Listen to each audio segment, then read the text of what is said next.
ये वाला क्वेश्चन हो गया, जो नहीं हुआ बताते रहना, करवाता चलूंगा। ये हो गया, इसमें कोई डाउट? नींद आ रही है? थोड़ी नहीं, बहुत ज्यादा। मुंह धो ले। ये वाला हो गया, दूसरा हो गया। हाँ हाँ, स्पून वाले में 5 या 10 लेना है। क्या? ना बस कप हो गया, स्पून हो गया। कप है तो 250। ठीक है, हो गया ये वाला वैसा। ये वाला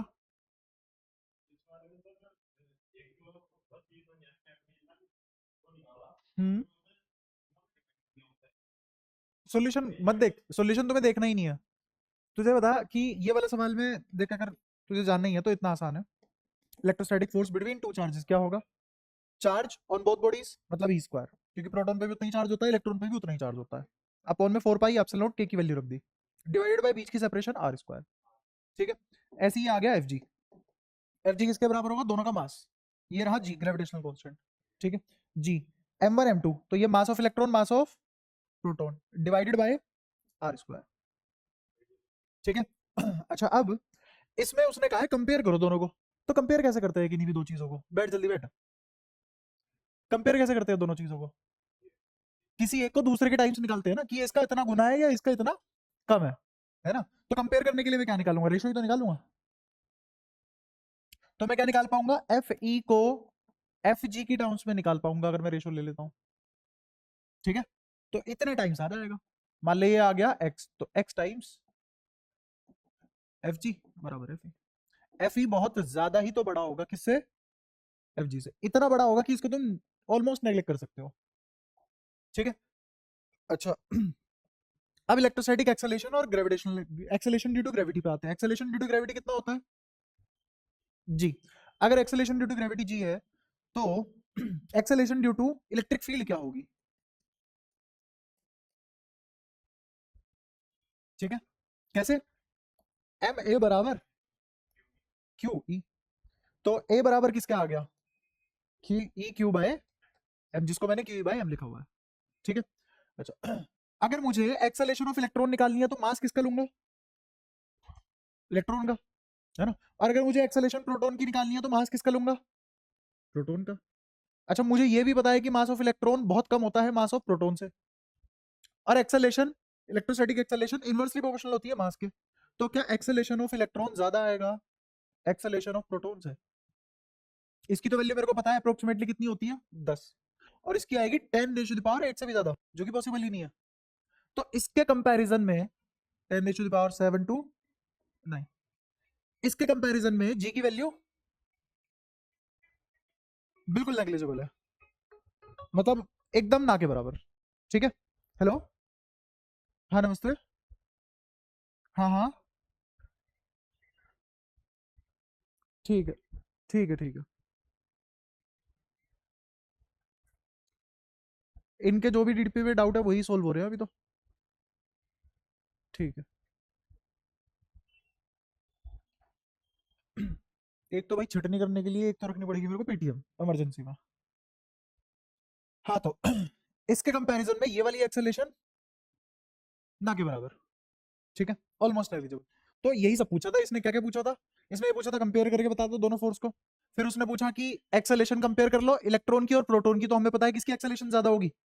इलेक्ट्रॉन की एक्सेलेरेशन ज्यादा होगी प्रोटॉन से। और फिर उसने कहा कि एक्सेलेरेशन ड्यू टू ग्रेविटी और एक्सेलेरेशन इलेक्ट्रोस्टैटिक, इन दोनों को कंपेयर करो। तो इसके कंपैरिजन में ये ना के बराबर है। बस हो गया। ये हो गया। पूछते रहना गौरांग, करें सवाल। भाई क्यों, फिर क्यों बैठे हो? ये मेरी तरफ से चैप्टर खत्म हो जाएगा और तुम्हारे नंबर एक नहीं आएंगे। लिख के ले लो, क्योंकि जिस तरीके से मैंने कराया, अगर साथ साथ नहीं पढ़ के चल रहे हो। ये हो गया सभी का। ये ये ये वाला देख लो। हाँ, तो लास्ट वाले में करा देंगे, कोई दिक्कत नहीं है, एक बार ये भी देख लें। वो कह रहे हैं कि इलेक्ट्रॉन है, गिर रहा है ऊपर से, 1.5 सेंटीमीटर गिरा। इलेक्ट्रिक फील्ड का मैग्नीट्यूड कितना है? ये रहा इलेक्ट्रिक फील्ड का मैग्नीट्यूड। ठीक है, the direction of field is reverse keeping the magnitude unchange and proton falls through the same distance. Compute the time of fall in each case. ठीक है, निकाल लेंगे आराम से, क्या दिक्कत है? Contrast the situation with that of free fall under gravity. तो वही सेम सवाल रिपीट कर रहा है उसने, ज्यादा कुछ खास नहीं है। पहले एक इलेक्ट्रॉन गिर रहा है नीचे ऑब्वियसली इलेक्ट्रॉन नीचे गिरेगा, क्योंकि इस पे फोर्स जो लगता है वो इलेक्ट्रिक फील्ड के अपोजिट डायरेक्शन में लगता है। समझ आ रही है? तो जब इलेक्ट्रॉन पे अपोजिट डायरेक्शन में फोर्स लगेगा तो ये नीचे ही आएगा। अच्छा, मुझे निकालना है टाइम, तो कितना गिर चुका है ये, मुझे क्या क्या गिवन है, एस। क्या गिवन है? एस। कितना गिर चुका है, कितना गिवन है? 1.5 सेंटीमीटर, जिसको मैं किसमें कन्वर्ट कर लूंगा, 1.5 इंटू 10⁻² मीटर। यहां तक बात चमक गई? ठीक है। उसके बाद मुझे क्या गिवन है, मुझे गिवन है इलेक्ट्रिक फील्ड यूनिफॉर्म है। इलेक्ट्रिक फील्ड कैसा है? यूनिफॉर्म मतलब कांस्टेंट। और कितना है? 2 इंटू 10⁻⁴ न्यूटन पर कूलम। ठीक है, कोई दिक्कत? अच्छा अगर ये इलेक्ट्रिक फील्ड कांस्टेंट है तो यहां से एक्सेलरेशन किसके बराबर आ जाएगी? Q E by M. अभी अभी तो देखा, ये क्या है? एक्सेलरेशन। ठीक है। इनिशियली जब ये निकला तो किसके पास कोई वेलोसिटी रही होगी? पढ़ के देखो एक बार सवाल, जिसने भी पढ़ा होगा। इस इलेक्ट्रॉन को छोड़ा, इस इलेक्ट्रॉन को छोड़ा। छोड़ने का मतलब, रिलीज करने का मतलब क्या होता है? An electron falls through a distance of 1.5 centimetre. कितना गिरा वो? 1.5 सेंटीमीटर गिरा। तो 1.5 सेंटीमीटर गिरा, या तो रुकने के बाद वेलोसिटी 0 हुई है या फिर पहले थी। तो v equals to u plus A T से कोई एक 0 है इसमें, तो t किसके बराबर आ जाएगा? v बाय ए। तो v बाय ए, अच्छा v है मेरे पास यहाँ पे नहीं, तो टाइम का कौन सी ऐसी इक्वेशन है टाइम की जिससे मैं लगा दूं और ये सवाल हो जाए? तो क्या तुम्हें s equals to U T plus half A T square याद है? u 0, half A T square बचा, तो हाफ ए टी स्क्वायर में से t आ गया डायरेक्ट। देखो कितना आ गया, 2s अपॉन a का अंडर रूट। तो बोलो टाइम कितना लगा इसको? 2। कितना गिरा? 1.5 इंटू 10⁻² डिवाइडेड बाय एक्सेलरेशन कितना, q e बाय m। ठीक है। अच्छा q पता है क्या अपने को? कौन है? इलेक्ट्रॉन। तो इलेक्ट्रॉनिक चार्ज आएगा इस पे। इलेक्ट्रॉनिक चार्ज कितना होता है? 1.6 इंटू 10⁻19। अच्छा, इलेक्ट्रिक फील्ड भगवान की दया से उसने दिया है कितना? फिर मास किसका लोगे? इलेक्ट्रॉन का, ऑब्वियसली। तो अगर इलेक्ट्रॉन का मास लिया है तुमने, तो यहाँ पे मास ऑफ इलेक्ट्रॉन मतलब इंटू 9.1 इंटू 10⁻31 kg, इसका अंडर रूट। ठीक है, कर तो दिया। 2s डिवाइडेड बाय ए।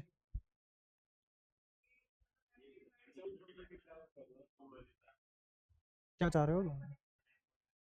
अच्छा ये ना, हाँ तो ये यहाँ आ जाएगा ना, यही तो कह रहे हो तुम। तो जगह नहीं है ना वहाँ।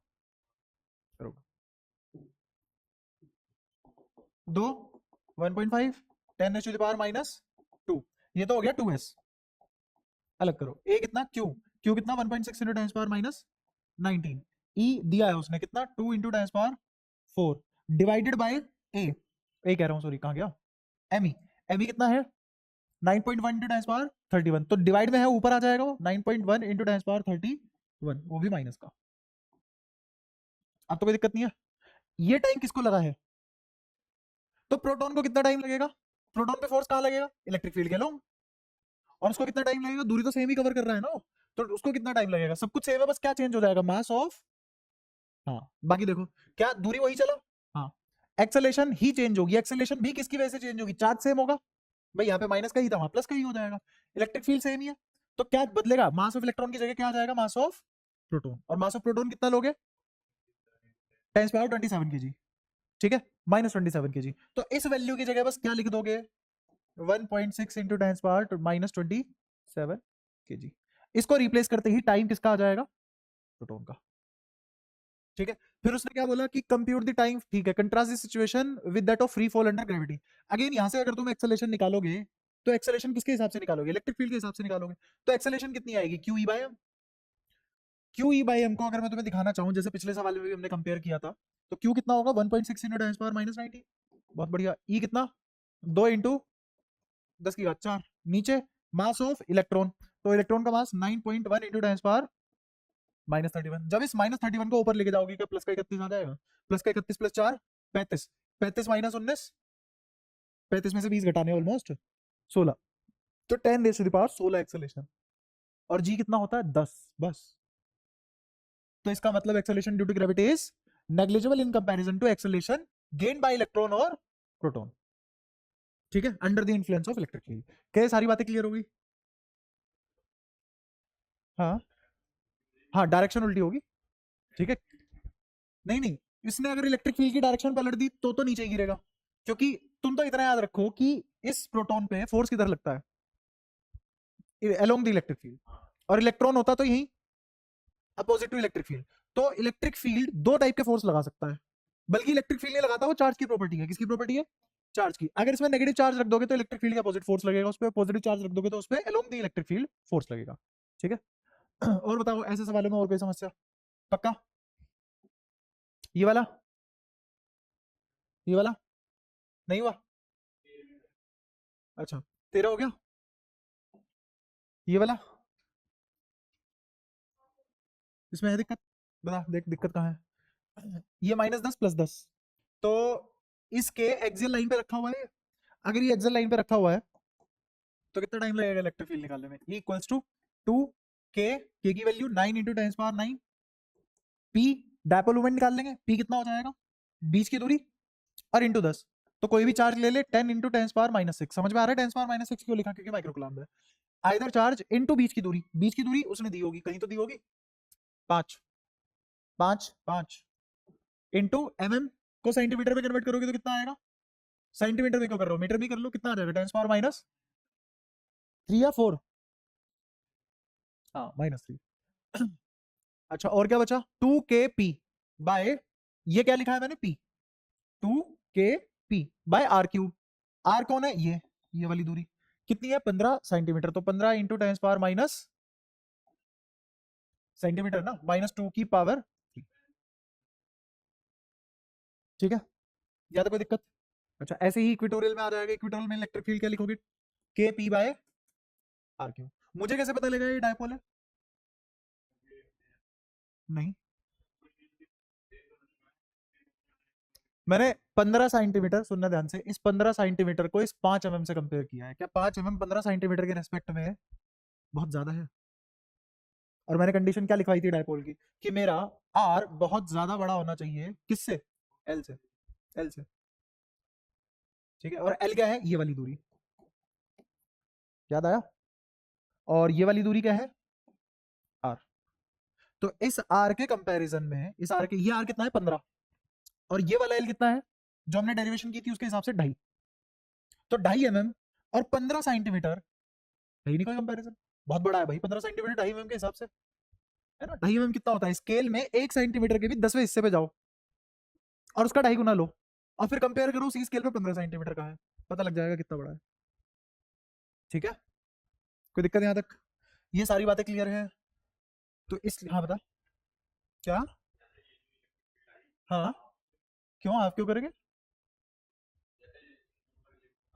हाँ, रिलेशन होता है, तो हमने डेरिवेशन देख कैसे की थी कि ये दूरी एल थी, तो हमने क्या लिखा था यहाँ पे? 2 kp/r³, और ये जो p था ये किसके बराबर था? 2ql। तो इस 2l की वैल्यू ही तो मैंने 5 रखी है, और 2l की वैल्यू 2.5 रख ले, 2 से मल्टीप्लाई कर ले तो भी 5 आएगी। फर्क क्या पड़ रहा है? हाँ, इसका आधा कर दो बस। ये देख लेना, हाँ, कि चार्ज सेम हो और बीच की दूरी सेम हो और ये वाला आर भी सेम हो, है ना? तो फिर जो तुमने निकाला उसका आधा कर दो, कोई दिक्कत? जहां जितना समय बचा सके प्रेजेंस ऑफ माइंड से उतना बचाओ। क्या कोई दिक्कत है इस सवाल में? हम्म। हाँ, यही तो बता रहा हूँ, ये तो समझा रहा हूँ आधे घंटे से कि ये जो सेटअप है, मुझे कैसे पता लगा डाइपोल है? मुझे ऐसे पता लगा कि इसका एल आर से बहुत छोटा है। डायपोल बनी तब सकता है जब इसका एल आर से बहुत छोटा आ जाए। अगर ये 5 सेंटीमीटर होता और ये 15 सेंटीमीटर होता, तब क्या मैं इसमें ये वाले फॉर्मूले लगाता? नहीं, तब ये डायपोल नहीं बनता। तब कैसे करते? रिजल्टेंट निकालते। इस पॉइंट पे इसकी वजह से इलेक्ट्रिक फील्ड निकालते जो कहाँ आता? इधर। इस पॉइंट पे इसकी वजह से इलेक्ट्रिक फील्ड निकालते जो कहाँ आता? इधर। दोनों को एक दूसरे में से घटाते, नेट इलेक्ट्रिक फील्ड आ जाता। तब ऐसे करना पड़ता। क्लियर है सिचुएशन पूरी? कब है? जब 5 की बजाय 5 सेंटीमीटर हो जाता। ठीक है, यहां तक कोई भी बात परेशान कर रही हो तो पूछ सकते हो। अब क्लियर है कब डायपोल लेते हैं कब डायपोल नहीं लेते? ठीक है। ये ये बताओ, पूछना है कि नहीं? ये पूछना है? ये पूछना है? ठीक है, ये देखो, इसको मैं नेक्स्ट पेज पे कराता हूँ एक बार।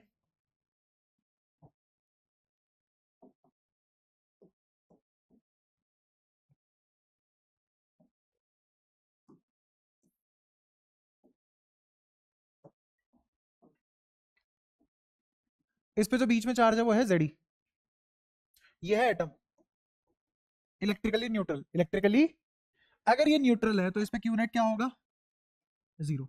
इलेक्ट्रिकली न्यूट्रल है, क्यू नेट जीरो।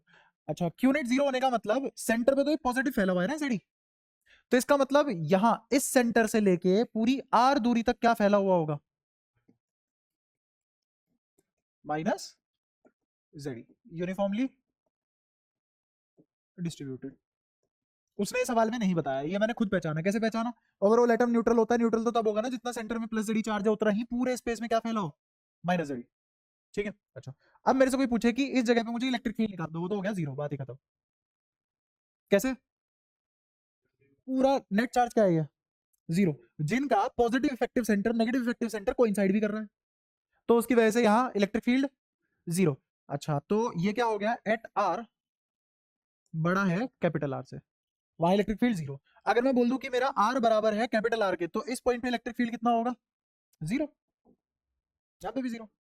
लेकिन अगर वो पूछ ले कि अगर मेरा आर छोटा हो जाए, अगर मेरा आर छोटा हो जाए किससे, कैपिटल आर से, तो अब बताओ क्या होगी इलेक्ट्रिक फील्ड। समझ आया, तो एक पहला पार्ट, दूसरा पार्ट और ये तीसरा पार्ट, ये तीन पार्ट थे सवाल के, दो हमने खत्म कर लिया, तीसरा खत्म करवाने जा रहा हूं। सबसे पहले मैं निकालना चाहता हूं इसकी चार्ज डेंसिटी। क्या निकालना चाहेंगे, इसकी चार्ज डेंसिटी। तो मेरे को बताओ ये पूरा का पूरा माइनस Zd चार्ज कितने पे फैला हुआ है, 4/3 पाई कैपिटल आर क्यूब, इतने भी तो फैला हुआ है। ये माइनस Zd यूनिफॉर्मली डिस्ट्रीब्यूटेड कहां, सेंटर से लेके आर दूरी तक, तो वहां नेगेटिव भी तो है, और मैं सिर्फ और सिर्फ क्या ले रहा हूं, सिर्फ और सिर्फ क्या ले रहा हूं, नेगेटिव। फिर अलग से क्या लूंगा, पॉजिटिव, दोनों को ऐड कर दूंगा, अपने आप आएगा आंसर। है समझ में, पहले मैंने क्या ले लिया, इसको हटा दिया, Z प्लस Zd हटा दे, यहां से क्या बचा, पूरे स्फीयर में हर जगह क्या बचा, माइनस Zd। तो पूरे 4/3 पाई आर क्यूब में क्या फैला हुआ है, इतनी बात क्लियर है, या तो कोई परेशानी, ठीक है। तो मेरे को बताओ रो कितना आ गया यहाँ पे, क्या रो आ चुका है माइनस Zd अपॉन में 4/3 पाई आर क्यूब। कैसे, तुम इसको ऐसे समझ लो, अगर ऐसे ना आए हो कि 4/3 पाई आर क्यूब पे कितना चार्ज फैला हुआ है, माइनस Zd स्क्वायर, तो एक यूनिट पे कितना फैलेगा, एक यूनिट वॉल्यूम पे कितना फैलेगा, minus Zd square, Zd square, Zd, एक यूनिट वॉल्यूम पे कितना फैलेगा, minus Zd upon 4/3 pi R cube. इसमें तो कोई परेशानी नहीं है। अब मुझे निकालना है इस पॉइंट पे इलेक्ट्रिक फील्ड, तो इस पॉइंट पे कोई तो रेडियस रहा होगा इसका, और वही रेडियस क्या है, छोटू आर, वही रेडियस क्या है, छोटू आर। तो इसका साइज कितना होगा, 4/3 पाई छोटा आर क्यूब। कोई दिक्कत, कोई परेशानी, ठीक है। तो मेरे को बताओ इस पे चार्ज कितना फैला होगा, रो इंटू वी, और ये कौन सा वी, वी डैश, ठीक है। एक यूनिट पे कितना, रो, तो इतने यूनिट पे कितना, रो इंटू वी डैश। क्या हम बहुत बार कर चुके ये चीज, है ना, इतनी बार कर चुके हैं, अब तुम्हें शर्म आनी चाहिए कि मास्टर को दोबारा करानी पड़ रही है, इतनी बार कर चुके लिटरली। तो क्यों कितना आ गया यहाँ पे, बोल दो, रो कितना है जो, माइनस Zd अपॉन में 4/3 पाई आर क्यूब, ठीक है। वी डैश कितना है, 4/3 पाई आर छोटा क्यूब, तो 4/3 पाई 4/3 पाई गायब, तो मेरे पास कितना आ गया answer, minus Zd R cube by R cube. ये बात समझ आती है सभी को, तो इसकी वजह से इलेक्ट्रिक फील्ड क्या निकल के आ जाएगा, क्या, रो आर बाय 3 एप्सिलॉन नॉट, कहाँ है रो आर बाय 3 एप्सिलॉन नॉट, अच्छा हाँ, या तो रो आर बाय 3 एप्सिलॉन नॉट निकाल ले, है ना, और यार ये रो हमने अलग से निकाल रखा है। और सबसे बढ़िया बात कि गॉसियन सरफेस नहीं मान सकता मैं, इस गॉसियन सरफेस के अंदर चार्ज इनक्लोज कितना है, यही तो निकाला। अगर ये ऑरेंज वाला घेरा गॉसियन सरफेस मान लूं, तो इसके अंदर चार्ज इनक्लोज ये आ गया, तो अब इलेक्ट्रिक फील्ड कितनी दूर है, ई डॉट डी ए कितना हो जाएगा, 4 पाई आर स्क्वायर बराबर, ये रहा Q enclosed divided by epsilon. ये इलेक्ट्रिक फील्ड आ गया, किसकी वजह से आया ये इलेक्ट्रिक फील्ड, इस नेगेटिव वाले की वजह से, इस नेगेटिव वाले की वजह से। अच्छा, इस पॉइंट पे क्या ये वाला पॉइंट चार्ज की तरह डील नहीं होगा, किसकी तरह डील होगा, पॉइंट चार्ज। इस वाले के लिए क्या है, पॉइंट चार्ज, है ना। या फिर ऐसा मान सकते हो कि सारा का सारा चार्ज कहां पाएगा ये, इस स्फीयर के सेंटर पे, है ना। तो इसके लिए क्या एक्सटर्नल हो गया, इस पॉइंट के लिए क्या ये पॉइंट एक्सटर्नल हो गया, तो क्या पॉइंट चार्ज अप्रोक्सीमेशन से k Q by R square नहीं लिख सकता मैं इलेक्ट्रिक फील्ड, तो लिख लो। पहले यहां से निकाल लो इलेक्ट्रिक फील्ड, ये कितना आ गया, ये कितना आ गया इलेक्ट्रिक फील्ड, यहाँ इसमें कुछ कट रहा है आर स्क्वायर से, ये क्यू कट गया, ठीक है, अरे कोई नहीं चलन दे, तो कितना आ गया, ई आ गया यहाँ से, ई किसके, माइनस जेड ई की वजह से, कितना आया, minus Z E R upon में 4 pi epsilon not R Q. Positive वाले की वजह से बता दो कितना आएगा, 1 upon 4 pi epsilon not, Q कितना है Z E by R square, कोई दिक्कत, पक्का। अच्छा नेट इलेक्ट्रिक फील्ड क्या आ जाएगा इस पॉइंट पे,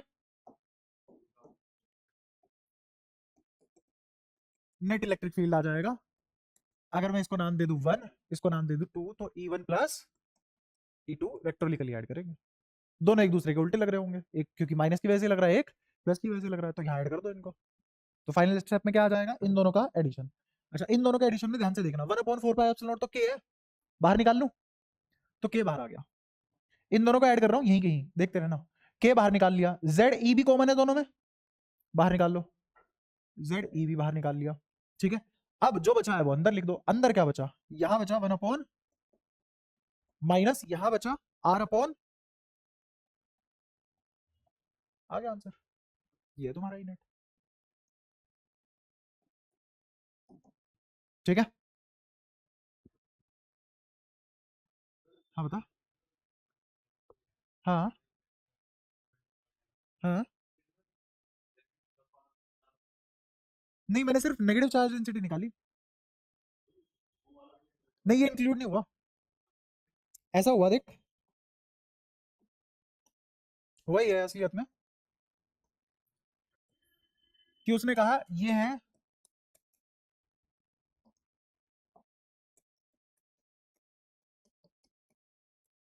माइनस जेडी का गोला, स्फीयर है एक माइनस जेडी से बना हुआ,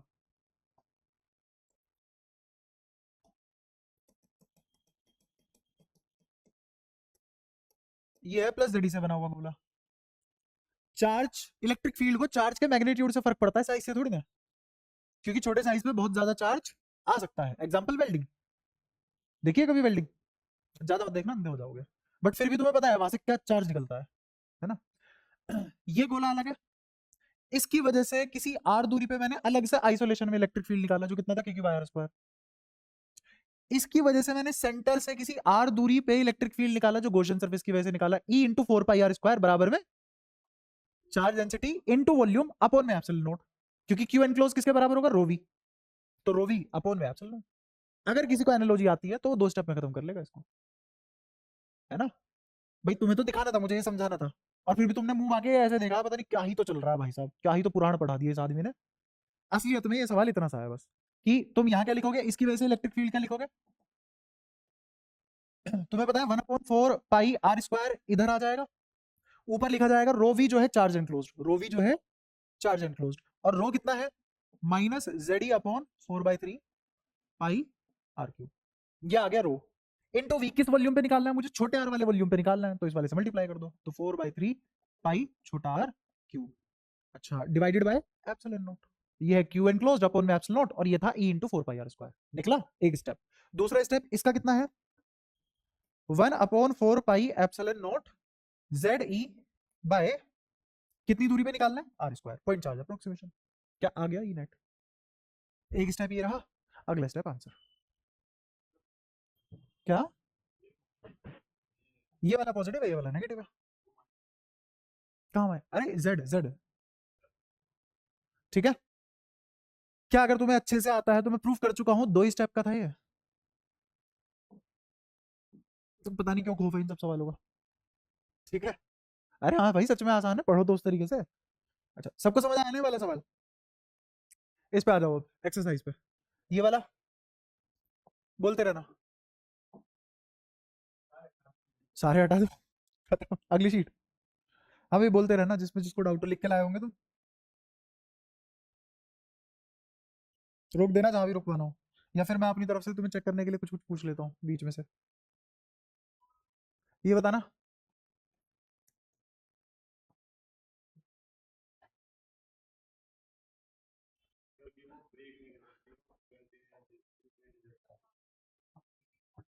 इन्फिनिटी से आती है और इन्फिनिटी जाती है तो ब्रेक। अच्छा, सडन ब्रेक का मतलब पता है क्या होता है? या तो वहां कोई चार्ज आ चुका है, या तो वहां कोई चार्ज आ चुका है, या फिर इलेक्ट्रिक फील्ड नॉट डिफाइंड हो चुकी है। क्योंकि जहां फंक्शन डिसकंटिन्यूअस होता है वहां इलेक्ट्रिक फील्ड नॉट डिफाइंड होती है ना? याद है कंडक्टर के केस में ये जो चोंच बनी थी, ये चोंच का मतलब ही क्या था? Function is not differentiable because limit does not exist. ठीक है। खैर इतना बेटर आंसर लिखोगे तो नंबर कट सकते हैं, इतना बेटर भी मत लिखना, तुमने जो बताया तुम वो लिखना। ठीक है। अच्छा, और भी बहुत सारी चीजें हो सकती हैं यहाँ पे, है ना, जिसको डेंसिटी फ्लक्स भी बोलते हैं, उससे भी कर सकते हो, है ना, तुम इससे भी कर सकते हो, ग्रेडियंट ऑफ ई से भी। बहुत सारे तरीके हैं इसको करने के, बट ये सब 12वीं के स्कोप से बाहर है ना, इसीलिए बता दूंगा। जो तुम्हें आता है वो ठीक है। नहीं नहीं, वो तो ग्रेडियंट ऑफ पोटेंशियल था, पोटेंशियल ग्रेडियंट था, यहाँ पे ग्रेडियंट ऑफ इलेक्ट्रिक फील्ड है, इलेक्ट्रिक फील्ड का ग्रेडियंट। क्या? पोटेंशियल ग्रेडियंट किसके बराबर होता है? Electric field. ठीक है। पोटेंशियल ग्रेडियंट ही क्या है? Electric field. E equals to D V by D L, V equals to E dot D L. ठीक है। बट मैं यहाँ जिस चीज की बात कर रहा हूँ वो है ग्रेडियंट ऑफ इलेक्ट्रिक फील्ड, ये बिल्कुल अलग बात है। ठीक है। हाँ, और वो भी किस डायरेक्शन में? तीनों एक्सिस में, तीनों एक्सिस में। हाँ, ग्रेडियंट फंक्शन क्या होता है? Partial derivative of E with respect to X, with respect to Y, with respect to Z का एडिशन एज अ वेक्टर। और किसके बराबर आता है? Rho by epsilon not. खैर ये सब बहुत फालतू की बात है, ये तुम्हें नहीं भी सीखनी चाहिए, क्योंकि जितना सिखा रहा हूँ तुम उतना ही नहीं सीख पा रहे हो, ये तो बहुत ज्यादा। खैर हाँ, तो आगे बढ़ते हैं। 2.4 ये कर लिया होगा तुम, हाँ। कितना? 13। ठीक है। एक सवाल था जिसमें मैं तुम्हें एक चीज बतानी थी। हाँ, ये वाला। हाँ, Faraday series, Faraday electrostatic series, याद है? बताओ कैसे करोगे इसको? तुम्हें कैसे पता किससे कहाँ जाएंगे चार्जेस, क्या होगा क्या नहीं होगा? अच्छा, इसमें तो दे रखा है, बट वैसे कैसे करोगे?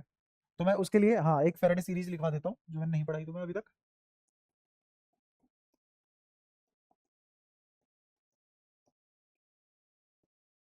ठीक है। इसके चलते हुए हम एक सीरीज लिखेंगे, वो सीरीज क्या है? वो सीरीज है कि सबसे टॉप पे है ग्लास, ग्लास के बाद आएगा तुम्हारा फ्लैनल, फर होता है, एक टाइप का कपड़ा होता है, जैसी शर्ट इसने पहनी हुई है ना, इस टाइप का कपड़ा होता है, उसको बोलते हैं फ्लैनल। ग्लास तुम्हें बताइए, है ना? ग्लास, फ्लैनल, फ्लैनल के बाद नंबर आता है तुम्हारा वूल का, फिर सिल्क। अच्छा, फिर सिल्क के बाद हार्ड मेटल। बस यही याद करने है जो लिखवा रहा हूँ, उसके बाद कोई नहीं। हार्ड मेटल से फिर हार्ड रबर,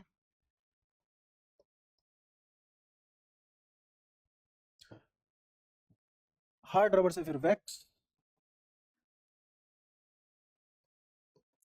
रेजिन, रेजिन मतलब प्लास्टिक। हाँ, और हाँ वो वाली नहीं, प्लास्टिक, इसीलिए ब्रैकेट में लिख देता हूँ प्लास्टिक, हाँ वरना तुम खा ही जाओगे। और फिर सल्फर। ठीक है। अब जैसे इस सवाल ने पूछा है कि piece rubbed with wool is found to have a negative charge. तो अगर पॉलीथीन को किससे रगड़ रहे हैं? वूल से। तो कौन सा चार्ज आया? Negative charge. किस पे पाया गया? Wool is found to have negative charge. दिख रहा है? तो wool is found to have negative charge मतलब क्या है? कि इसके पास कौन सा चार्ज आया? किससे रगड़ने पे? प्लास्टिक, मतलब इससे रगड़ने पे। इसके पास कौन सा चार्ज आया होगा? इसका मतलब इलेक्ट्रॉन कहां से कहां गए होंगे? तो इसका मतलब जो ये मैंने सीरीज चलाई है, ये किस ऑर्डर में है सीरीज? पहले वाले, पहले वाले इलेक्ट्रॉन एक्सेप्ट करते हैं, पहले वाले इलेक्ट्रॉन, और बाद में आते आते वो देने की टेंडेंसी ज्यादा रखते हैं। ठीक है। तो ऐसे जाने पे, ऐसे जाने पे क्या बढ़ रहा है? इलेक्ट्रॉन गिविंग टेंडेंसी बढ़ रही है, अगर ऐसे जाओगे। समझ आया? अब जैसे मैं तुमसे कोई भी सवाल पूछ सकता हूं, मैंने वैक्स को रगड़ दिया हार्ड मेटल से, वैक्स को रगड़ा हार्ड मेटल से, तो हार्ड मेटल पे क्या आएगा? और वैक्स पे? ऐसे ही मैंने फ्लैनल को ग्लास से रगड़ दिया, अब ग्लास पे नेगेटिव, फ्लैनल पे पॉजिटिव। वहीं पे ही अगर मैंने ग्लास को सल्फर से रगड़ा होता तो ग्लास पे नेगेटिव, सल्फर पे पॉजिटिव। अच्छा, फ्लैनल पे पॉजिटिव आया था ना, किससे रगड़ने पे? ग्लास से। तो अगर मैं फ्लैनल को सल्फर से रगड़ दूं तो सल्फर पे पॉजिटिव और फ्लैनल पे, ऐसे रटना नहीं है कि हमेशा इस पे नेगेटिव ही आता है। हाँ, अगर तुम्हें रटना है हमेशा किस पे नेगेटिव आता है? ग्लास पे। और हमेशा किस पे पॉजिटिव आता है? सल्फर पे। ऐसे बनी तुम्हारी है फैराडे इलेक्ट्रिक सीरीज। ठीक है। कोई दिक्कत? ये एक छोटा सा पार्ट था, ये भी धुल गया। ठीक है। अब तुम्हें ये भी पता है। अच्छा, फिर उसके बाद तुमने पूछा है 13th। ठीक है, 13 देखो। एक चीज होती है जिसका नाम होता है charge to mass ratio. Charge to mass ratio, Q by M बोलती है दुनिया इसे। हाँ, मिलिगन ऑयल ड्रॉप एक्सपेरिमेंट, चलो इसने याद दिलाया, बता देता हूँ। हम एक ऐसे बोतल लेते हैं, वैक्यूम होता है इस बोतल के अंदर, ये सब कंडक्टर है, यहाँ पे पत्तियां लटकी होती है गोल्ड की, है ना। कितनी पतली? इतनी पतली जो मिठाइयों पे लगी हुई आती है, उतनी पतली। ठीक है। तो इनके बीच में कोई एंगल बना हुआ है थीटा, इनके बीच में कोई एंगल बना हुआ है थीटा। अब अगर मैं यहां इंडक्शन करवाऊं, जैसे मान लो ये पॉजिटिव चार्ज लेके आया, तो एक कैसे चार्ज होगा? नेगेटिव। तो पॉजिटिव को ये भगाएगा, कहां भगाएगा पॉजिटिव को? नीचे। तो क्या इस वाली दोनों लीफ पे पॉजिटिव चार्ज आ गया? तो क्या ये थीटा इंक्रीज कर जाएगा? इसका मतलब इस पे चार्ज था, इस पे चार्ज था। अच्छा, अगर मैं कंडक्शन करवा देता, कंडक्शन में क्या होता? अगर मैं इससे टच करवा देता ये पॉजिटिव चार्ज, तो ये पॉजिटिव चार्ज टच करवाने की वजह से नीचे फिर से कौन जाता? Positive charge. तो भी क्या ये रिपेल करते हैं? तो भी इस पे क्या एंगल बढ़ता? तो इसका मतलब क्या है? चार्ज है।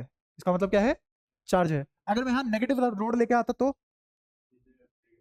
नीचे नेगेटिव आता और फिर से रिपेल करते, क्या फिर एंगल बढ़ता? क्या इससे पता लगता चार्ज है? तो मिलिकन ओइल एक्सपेरिमेंट एक अलग चीज है, और ये जो मैंने पढ़ा है गोल्ड फॉइल एक्सपेरिमेंट, ये एक अलग चीज है। मिलिकन भी बता रहा हूँ इसके बाद। तो पहले गोल्ड फॉइल पढ़ा। गोल्ड फॉइल में क्या पता करते हैं हम? सिर्फ और सिर्फ ये पता करते हैं कि चार्ज है कि नहीं है। क्या पता करते हैं? सिर्फ। तो it detects the presence of charge, it detects the presence of charge. कौन सा experiment? Gold foil. Gold foil. और मिलिकन ऑयल ड्रॉप एक्सपेरिमेंट क्या करता है?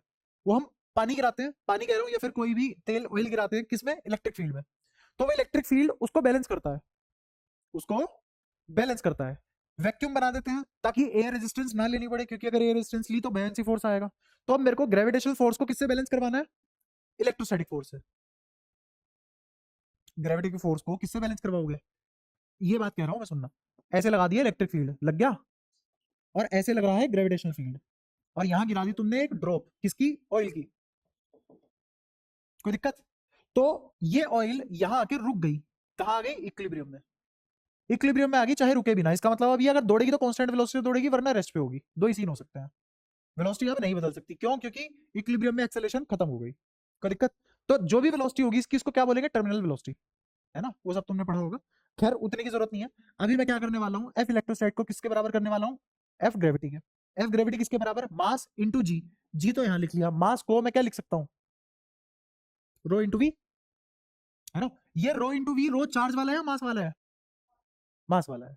तो डेंसिटी, मास डेंसिटी, और वॉल्यूम किसका? इस ड्रॉप का। किसके बराबर हो जाएगा ये? Electrostatic force. इलेक्ट्रोस्टैटिक फोर्स बोले तो के क्यू बाय आर स्क्वायर। अच्छा, अगर मैंने इधर इलेक्ट्रिक फील्ड लिखा है तो इधर क्या लिखूंगा?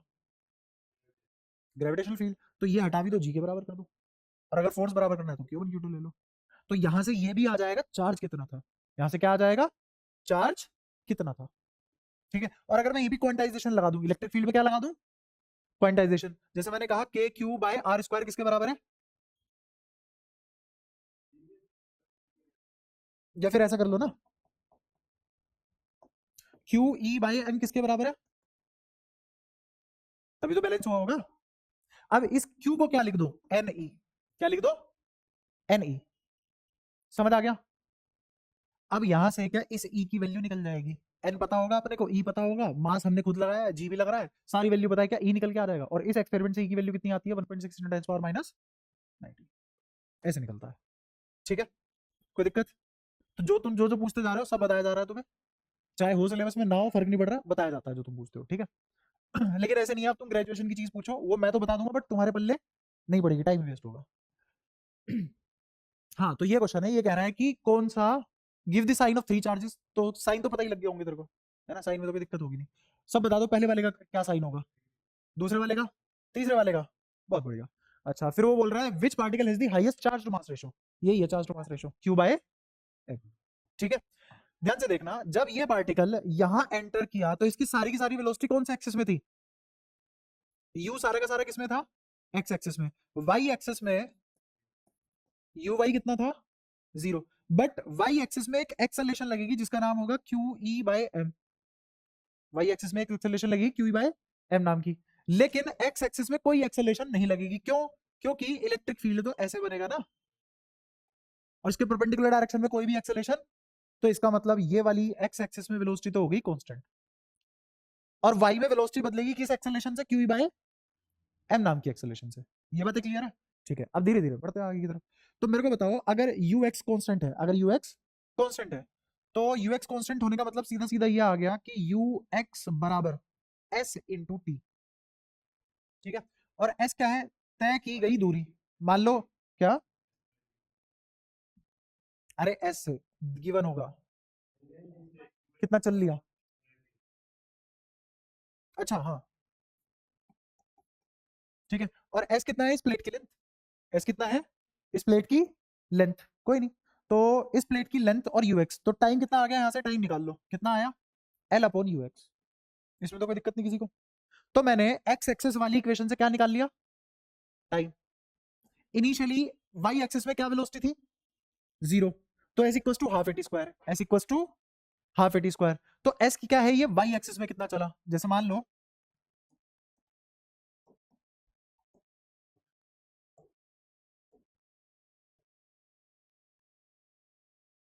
सीधी है ना,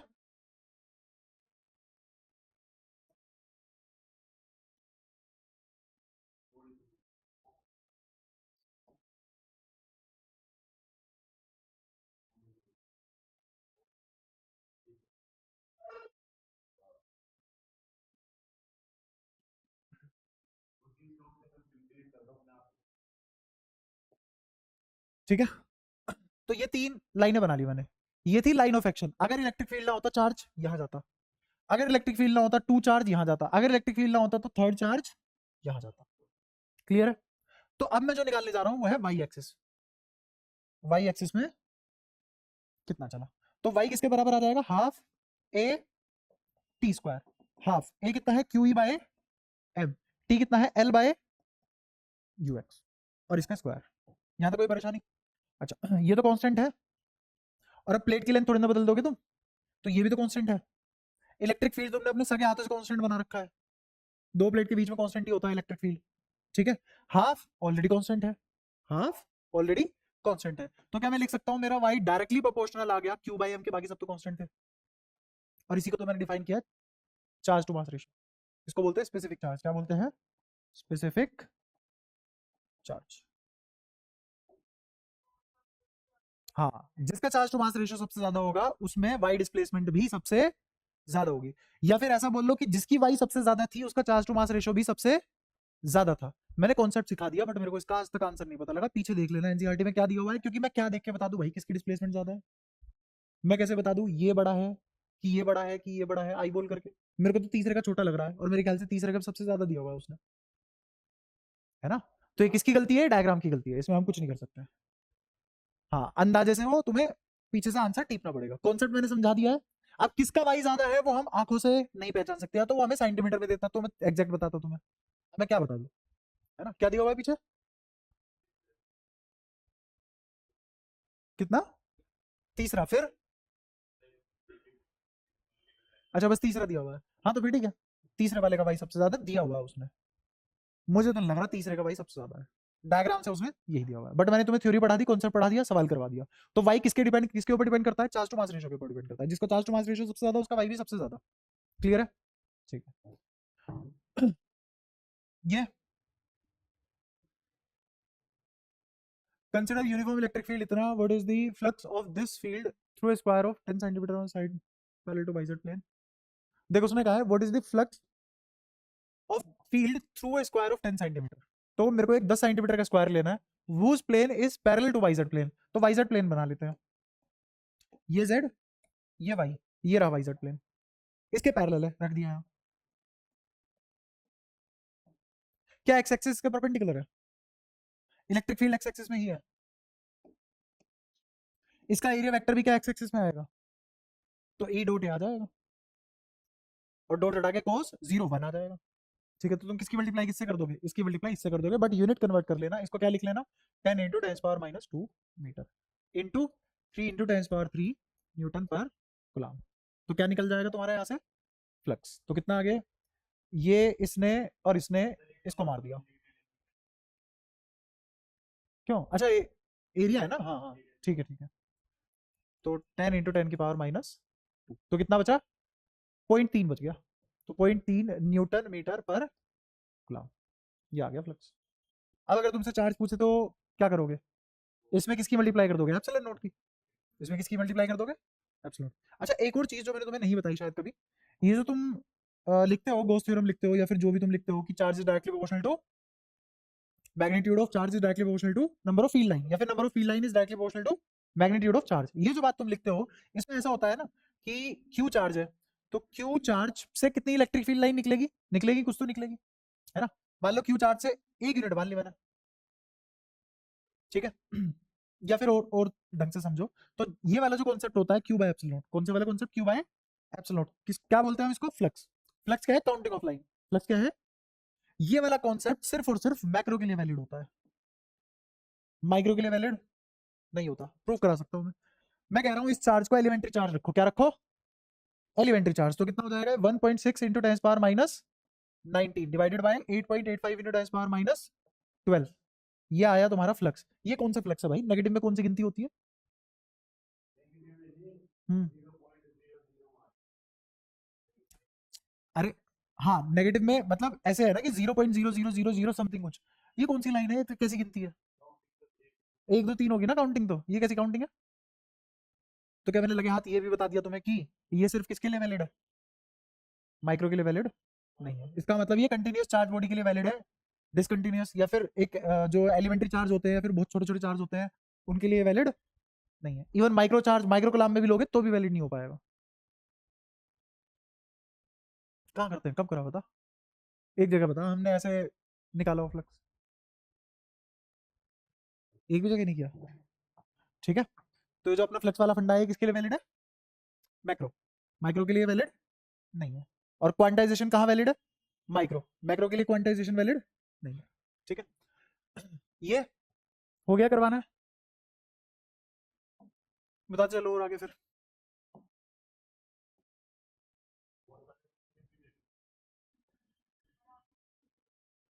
हाँ, और मैंने यहाँ भी करा रखे हैं बहुत सारे, यहाँ तो बल्कि मैंने ज्यादा ही अच्छे कराए हैं इनसे क्लास में। बता देना जिसमें भी डाउट हो। क्या? 23 देख लो। दो लार्ज थिन मेटल प्लेट है are parallel and close to each other on their inner faces, the plates have surface charge densities of opposite sign and the magnitude इतना। देख मैं तुझे एक कॉन्सेप्ट पढ़ा रहा हूँ, उसके हिसाब से अपने आप हो जाएगा। दो पढ़ूंगा, दो कॉन्सेप्ट पढ़ूंगा, देखना ध्यान से। एक प्लेट मैंने यहाँ ली जिसपे था चार्ज सिग्मा 1, एक प्लेट यहाँ ली जिसपे था चार्ज सिग्मा 2, ठीक है? मुझे इस साइड इस साइड तीनों रीजन में, रीजन ए, रीजन बी, रीजन सी, सी कहाँ है? इससे इधर इधर, बी कहाँ है? इन दोनों के बीच का, और ए कहाँ है? सिग्मा 1 से इधर इधर, इधर इधर इधर इलेक्ट्रिक फील्ड निकालना है, ठीक है? यहाँ इलेक्ट्रिक फील्ड, ये मैंने तुम्हें बहुत आसानी से कराया हुआ है। मेरे को बताओ क्या इस डायरेक्शन में होगा? और कितना होगा? सिग्मा 1 प्लस सिग्मा 2 अपॉन में 2 एप्सिलॉन नोट, याद है? इफेक्टिव सिग्मा ले लो। अच्छा, यहाँ कितना आएगा? कैसे zero? Sigma 1 minus sigma 2 by 2 epsilon not. कोई दिक्कत? या तो सिग्मा 2 बड़ा होगा या सिग्मा 1 बड़ा होगा, मुझे पता नहीं इसलिए मैंने मोड ले लिया, ठीक है? डायरेक्शन जो बड़ा हो उसके हिसाब से मान लेना, है ना? यहाँ क्या हो जाएगा? Electric field sigma 1 plus sigma 2 by, क्या इलेक्ट्रिक फील्ड निकाल लिया मैंने तीनों जगह। टाइम तो नहीं लगा बिल्कुल भी, पेपर में ऐसे मत करना, नोट दूंगा उसके हिसाब से लिखना। इतने छोटे में करोगे वो पगला जाए, ये साले चीटिंग कर रहा है कहीं से, फिर लाया बना के, ठीक है? तो अब मेरे को बताओ अगर सिग्मा 1 बराबर सिग्मा 2 हो जाता है तो यहाँ इलेक्ट्रिक फील्ड बताओ कितना आएगा? क्या आएगा? Sigma by epsilon. क्या यहाँ आएगा 0 और यहाँ आएगा सिग्मा बाय एप्सिलॉन। देखिए सवाल वही पूछ रहा था तेरे से, बस डेटा दिया हुआ उसने। दूसरे पे आ जाओ। अगर एक ले लूं पॉजिटिव और एक ले लूं नेगेटिव, अच्छा अगर मैं दोनों नेगेटिव ले लेता तो क्या होता? अगर मैं ये दोनों नेगेटिव ले लेता, माइनस सिग्मा 2 ले लेता, माइनस सिग्मा 1 माइनस सिग्मा 2, हाँ, तो इनके पास एरो पलटते, मैग्नीट्यूड सेम रहता, मैग्नीट्यूड सेम रहता, बस एरो पलटते, कोई परेशानी? ठीक है, यहाँ आ जाओ। एक मैंने प्लस लिया और एक माइनस लिया, मैं माइनस माइनस नहीं करा रहा, क्यों? क्योंकि मैं करा चुका, कहा? उधर। तो प्लस प्लस कहाँ करा है? वो भी उधर। तो प्लस माइनस कहाँ हो रहा है? इधर। तीनों बातें क्लियर है? ठीक है। बोलो इधर इलेक्ट्रिक फील्ड बोलो, इसकी वजह से इधर होगा, उसकी वजह से इधर होगा, तो ओवरऑल तो इधर आएगा ना क्योंकि इसके ज्यादा पास है। तो कितना आ जाएगा? Sigma 1 minus sigma 2 by 2 epsilon not. यहाँ क्या आ जाएगा? हाँ किस पे? हाँ कौन ज्यादा है कौन बड़ा है, मैं मान रहा हूँ दोनों आसपास के ही हैं, है ना, तो उसके हिसाब से इसके ज्यादा पास है तो ये ज्यादा डोमिनेट कर जाएगा उसको। ठीक है, यहाँ बताओ, बोलो बीच में। तो लिखोगे क्या बट यहाँ पे? Sigma one minus divided by, यही लिखेंगे, देख लो सोच लो, या ये लिखेंगे, या ये, चलो समझाता हूँ। इसकी वजह से इस पॉइंट पे इलेक्ट्रिक फील्ड होगा sigma one by epsilon naught, two epsilon naught होगा। इस वाले की वजह से भी तो इलेक्ट्रिक फील्ड इसी डायरेक्शन में होगा, और कितना होगा? सिग्मा टू बाय, बताना इधर नेट कितना आ गया, सारा पढ़ा लिखा होगा हो जाता है करेक्ट, चमत्कार होते रहते हैं। ठीक है, इधर हम्म, ठीक है ना, तो कितना आ गया? Sigma two minus sigma one divided by two epsilon. ये सारी बातें क्लियर है, पक्का? ठीक है, अब अगर मैं कंडीशन डाल दूं सिग्मा वन बराबर सिग्मा टू है, तो क्या यहाँ इलेक्ट्रिक फील्ड जीरो, क्या यहाँ सिग्मा बाय एप्सिलॉन नॉट, और क्या यहाँ जीरो, बन गया कैपेसिटर। इसीलिए इस चैप्टर के लास्ट क्वेश्चन है, उसने तुम्हें इनडायरेक्टली कैपेसिटर बनाना सिखाया। कैपेसिटर में अंदर इलेक्ट्रिक फील्ड ये होती है और बाहर जीरो होती है। It is an arrangement of two plates placed parallel to each other with a separation d between them, hence electric field between them such that electric field between them is sigma by epsilon naught, and outside the capacitor electric field is zero। ठीक है, पंखा, पंखा रुक रुक के चलता, टक टक के चलता है ना, इंपल्सिव फोर्स, क्योंकि पंखे को चलने के लिए बहुत सारी मैकेनिकल एनर्जी चाहिए, वो कौन देगा? इलेक्ट्रिकल एनर्जी, और वो कैसे देगी? इंपल्सिव इफेक्ट में देगी, वो बताऊंगा सारी बातें, है ना। कैपेसिटर में पढ़ाऊंगा तुम्हें करंट इलेक्ट्रिसिटी के बाद, सेकंड चैप्टर में नहीं पढ़ाऊंगा। हाँ, क्योंकि करंट इलेक्ट्रिसिटी के मुझे बहुत सारे फंडे बताने पड़ेंगे वहां तक पहुंचने के लिए। हाँ, किसी भी साइड मान ले जिसकी चार्ज डेंसिटी बड़ी है, मान ले अगर सिग्मा टू बड़ा हुआ सिग्मा वन से, तो इधर होगी। हाँ, है ना, क्लियर है। ये जो एरो है ये किसके ऊपर डिपेंड करेगा? सिग्मा वन सिग्मा टू में से कौन बड़ा है कौन छोटा है। ठीक है, अब ये वाला सवाल बता, इसमें क्या दिक्कत है? पढ़ लो एक बार। Outer region of the first plate in the outer region of the second plate between the plates. ठीक है, और उसने क्या लिया है? थिन मेटल प्लेट ली है, parallel and close to each other. ठीक है, there inner faces the plates have surface charge density of opposite sign, opposite sign मतलब इसकी बात कर रहा है वो। तो पहले का आंसर क्या हो गया? बोल जल्दी बोल, पहले का आंसर, दूसरे का आंसर, अरे दूसरे का आंसर पढ़ तो ले, जीरो, और तीसरे का sigma bye epsilon not. Sigma कितना है? ये रहा, क्या सिग्मा की वन है? एप्सिलॉन नॉट की वैल्यू हमें पता है, डिवाइड बाय, खत्म, आ गया आंसर एक सेकंड में। ठीक है, अच्छा अब लगे हाथ कुछ एक दो चीजें गोश्त से बता देता हूं मैं तुम्हें, है ना। जैसे हमने पढ़ा कि इस शीट की वजह से इस पॉइंट पे electric field sigma by two epsilon not आता है, ये किसकी वजह से है? शीट की वजह से। और वहीं भी हमने प्लेट की वजह से पढ़ा हो, याद हो तुम्हें, तो प्लेट की वजह से क्या पढ़ा था हमने? Sigma bye epsilon not. Plate की वजह से क्या पढ़ा? Sigma bye epsilon not. ये किसकी वजह से है? प्लेट की वजह से है। ये क्या चल रहा है? ये क्या बता दीजिए, तब तक मजा नहीं आएगा जब तक हम इसको गोश्त थ्योरी करके देखेंगे, और एनसीईआरटी में है ये दिया हुआ है, गोश्त थ्योरम से प्रूफ दी हुई है। ठीक है, बट उतना नहीं बताएगा वो जितना मैंने बताऊंगा अभी। ठीक है, अभी बताने जा रहा हूँ कुछ कुछ चीजें।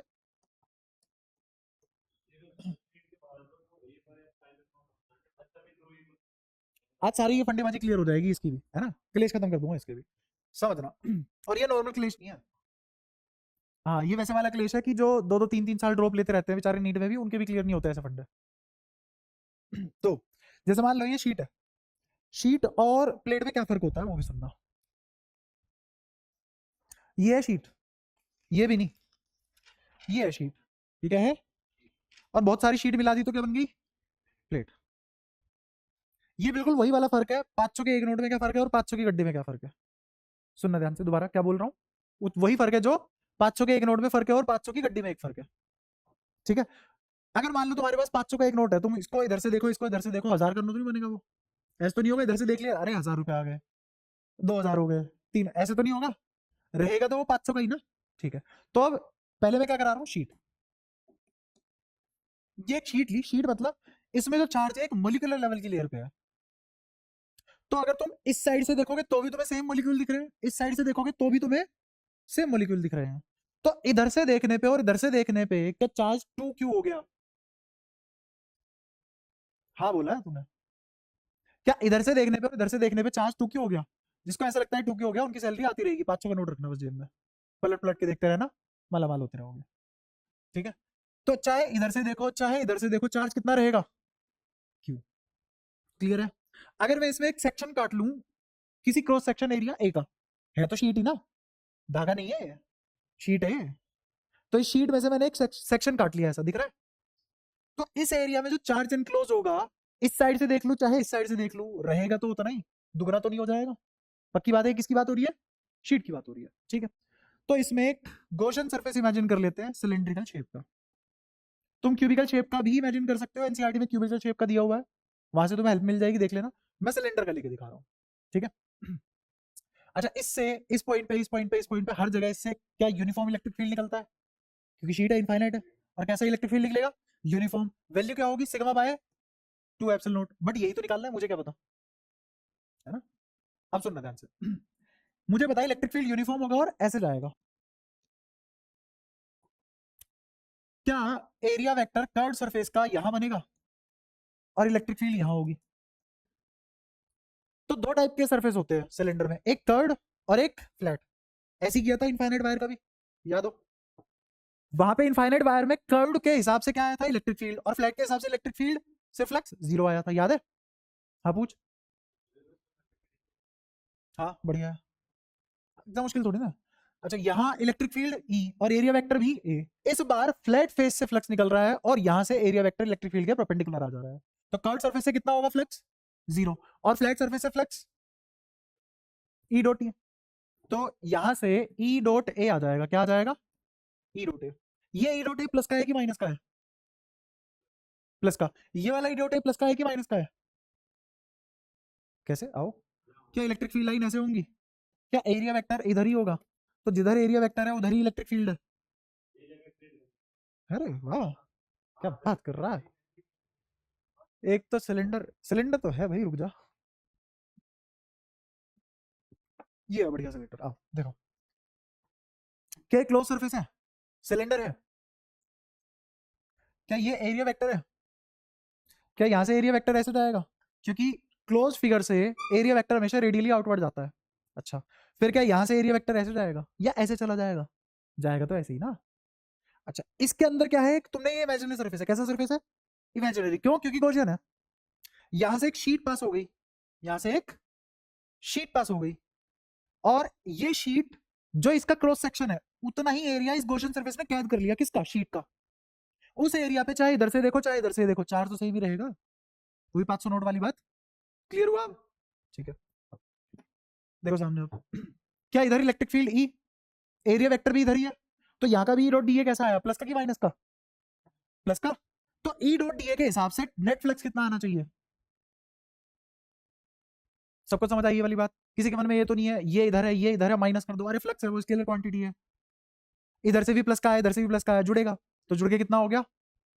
क्या मैं इलेक्ट्रिक फील्ड जोड़ रहा हूँ इधर? नहीं, क्या जोड़ रहा हूँ? फ्लक्स जोड़ रहा हूँ। तो इधर कितनी लाइनें निकली वो गिनो, इधर कितनी लाइनें निकली वो गिनो, गिन के रखो तो कितनी आएगी? 2E A। तेरे को नहीं आ रहा शायद समझ, आ गया? अच्छा, फिर ये किसके बराबर होता है? दोनों के। हम्म, नहीं नहीं, गिनती ही करी है मैंने, लिटरली फ्लक्स निकाला है, क्योंकि लेफ्ट हैंड साइड में क्या लिखा है मैंने? Net flux. तो राइट हैंड साइड में भी क्या लिखूंगा? Net flux. और नेट फ्लक्स किसके बराबर होता है? क्यू एनक्लोज अपॉन में एप्सिलॉन नॉट। तो क्यू एनक्लोज कैसे निकालेंगे? ये निकालना है मेरे को, यहाँ पे क्यू एनक्लोज होगा, और ये क्यू एनक्लोज किसके बराबर होगा? ये एरिया कितना है? ए। एरिया कितना है? ए। इसकी एरिया की मल्टीप्लाई अगर मैं सिग्मा से कर दूं, क्या क्यू एनक्लोज आ गया? रख दो यहाँ पे। तो क्यू एनक्लोज किसके बराबर है? सिग्मा ए अपॉन में एप्सिलॉन नॉट। क्या मैंने Q enclose by epsilon not लिखा? ये और ये कट गया, तो इलेक्ट्रिक फील्ड कितना आ गया? Sigma bye. मुझे बताओ, अगर मैं यहाँ पे सिलेंडर की जगह एक क्यूबॉइड ले लेता, फर्क पड़ता? क्यों? क्योंकि वहां पे सेक्शन ऑफ एरिया कैसे कटता? स्क्वायर या क्यूबिक या फिर रेक्टेंगुलर, है ना? तो जो एरिया इधर आता वही एरिया भी तो इधर आता, तो एरिया फिर कटता। तो ये डिपेंड ही नहीं कर रहा कि मैं कौन सी शेप की फिगर ले रहा हूँ। आंसर फिर भी कितना आएगा? क्लियर? ये किसका कराया मैंने तुम्हें? शीट का। इसके बाद किसका करना है हमें? प्लेट का। अब 500 की गड्डी अलग बात है, ये था 500 का एक नोट। अब उन्हीं बहुत सारे 500 के नोट साथ में रख दिए, जैसे मान लो 100 नोट 500 के साथ में रख दिए, तो कितना बन गया अब ये? ये एक गड्डी बन गई नोट की। अब इसमें तुम इधर से देखोगे और इधर से देखोगे, क्या दो अलग अलग नोट दिखाई देंगे? दो अलग अलग नोट दिखाई देंगे। पहले इधर से देखो या इधर से देखो, एक ही नोट दिखाई दे रहा था, और अब अलग अलग नोट दिखाई देंगे। तो ऐसे ही जब पिछले में शीट में एक साइड से और दूसरी साइड से देख रहे तो चार्ज वही था, 2q नहीं हुआ था। लेकिन इस बार क्योंकि ये प्लेट है, तो प्लेट में इस इधर से देखोगे तो चार्ज, इधर से देखोगे तो चार्ज, और अगर यूनिफॉर्मली डिस्ट्रीब्यूटेड है तो अब चार्ज का 2q आएगा। फर्क नजर आया प्लेट और शीट में? हाँ, तो इसलिए सिग्मा बाय एप्सिलॉन हो गया। इमेजिन। हाँ बता। हाँ हाँ बिल्कुल, ये दिखा। तो नेट फ्लक्स कितना आया? और नेट चार्ज इस बार मैंने यहां ये इमेजिन किया था, ये मेरा गॉसियन सरफेस है, कितना चार्ज एनक्लोज हुआ इसके अंदर? इस साइड का, इस साइड का सिग्मा, सिग्मा ए, और इस साइड का भी सिग्मा ए, तो क्या 2 सिग्मा ए, तो कितना आ गया? 2 sigma A divided by epsilon. 2 से 2 कट गया, ए से ए कट गया, तो ई कितना आ गया? Sigma bye. क्या तुम्हें ये पता लग चुका है कब सिग्मा बाय एप्सिलॉन आता है और कब सिग्मा बाय 2 एप्सिलॉन आता है ना? और शायद तुम ये भी रीजन जान पाए होंगे अब कि हाँ बीच में साला सिग्मा बाय एप्सिलॉन क्यों आता है, क्योंकि दो शीट है, दो चार्ज है ना? और क्योंकि चार्ज डेंसिटी सेम है तो चार्ज डिस्ट्रीब्यूशन भी सेम होगा, तो इसलिए 2 क्यों आया, 2 से 2 कट गया। और अगर डिस्ट्रीब्यूशन सेम ना होता तो नीचे क्या आता? 2, और ऊपर क्या आता? Sigma 1 plus sigma 2। क्या सारी बातें क्लियर है? बिल्कुल पानी पानी हो चुका है सब? ठीक है। तो यहाँ पे ये चीज की भी समाप्ति होगी। Question number 20। हाँ बिल्कुल, जिसको जो पूछना है भी पूछते चलो। Conducting sphere of radius 10 centimetre has an unknown charge. क्या ये? ठीक है। पॉइंट चार्ज है, causes an electric flux. Point charge ने इलेक्ट्रिक फ्लक्स बनाया इतना, ठीक है। To pass through a spherical Gaussian surface. Spherical Gaussian surface है 10 सेंटीमीटर का, रेडियस सेंटर है, ठीक है। If the radius of the Gaussian surface were doubled, flux के ऊपर क्या कुछ कोई फर्क नहीं पड़ेगा भाई। फ्लक्स किसके ऊपर डिपेंड करता है? इसके ऊपर। रेडियस आया नहीं, तो रेडियस तो दुगना कर ले। जैसे मैं कह रहा हूँ कि मान ले मेरे पास 10 कुलाम का या 10 माइक्रो कुलाम का चार्ज है, इसको इस सरफेस से ढक लूं, इस सरफेस से ढक लूं, इस सरफेस से ढक लूं, क्या निकलने वाली इलेक्ट्रिक फील्ड लाइन की गिनती सेम ही रहेगी? तो इसीलिए 10 सेंटीमीटर का ले ले, 20 का ले ले, 30 का ले ले, कोई फर्क नहीं पड़ता। ठीक है, तो ये क्लियर। अच्छा, और क्या पूछा है उसने? What is the value of the point charge? Point charge की वैल्यू क्या है? क्या उसने मुझे फ्लक्स दे रखा है? किससे डिवाइड कर दूं, या सॉरी किससे मल्टीप्लाई कर दूं? Epsilon not. वैल्यू कितनी है उसकी? 8.85 into 10 पावर माइनस 12। मल्टीप्लाई करते ही सीधा आंसर की ओर। ठीक है, और बताओ। हाँ देगा वो। हमने भी तो जो क्यूब पे रखे थे पॉइंट चार्ज रखे थे, बट हमें पता था ना असलियत में वो पॉइंट चार्ज सही तरीका नहीं है। असलियत में उसके पास कुछ वॉल्यूम है, दूर से देखने पे वो पॉइंट चार्ज नजर आ रहा है, असलियत में कोई पॉइंट चार्ज नहीं होता। वो तो लिखेगा ये बात, उसको थोड़ी ना पढ़ाना है सब। हाँ बताओ, अब आगे बताओ। अब पूरी एनसीईआरटी में तुम्हें कोई दिक्कत? एग्जाम्पल एक एक कर लिया हमने, एक एक एनसीईआरटी का क्वेश्चन। ठीक है, अभी भी कोई डाउट रह गया वो पूछ सकते हो।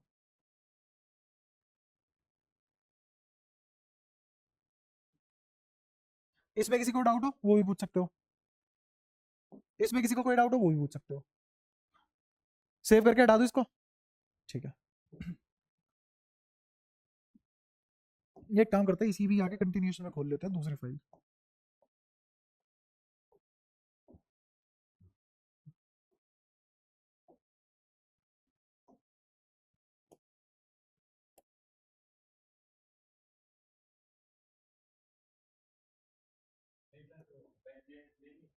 अरे यही है।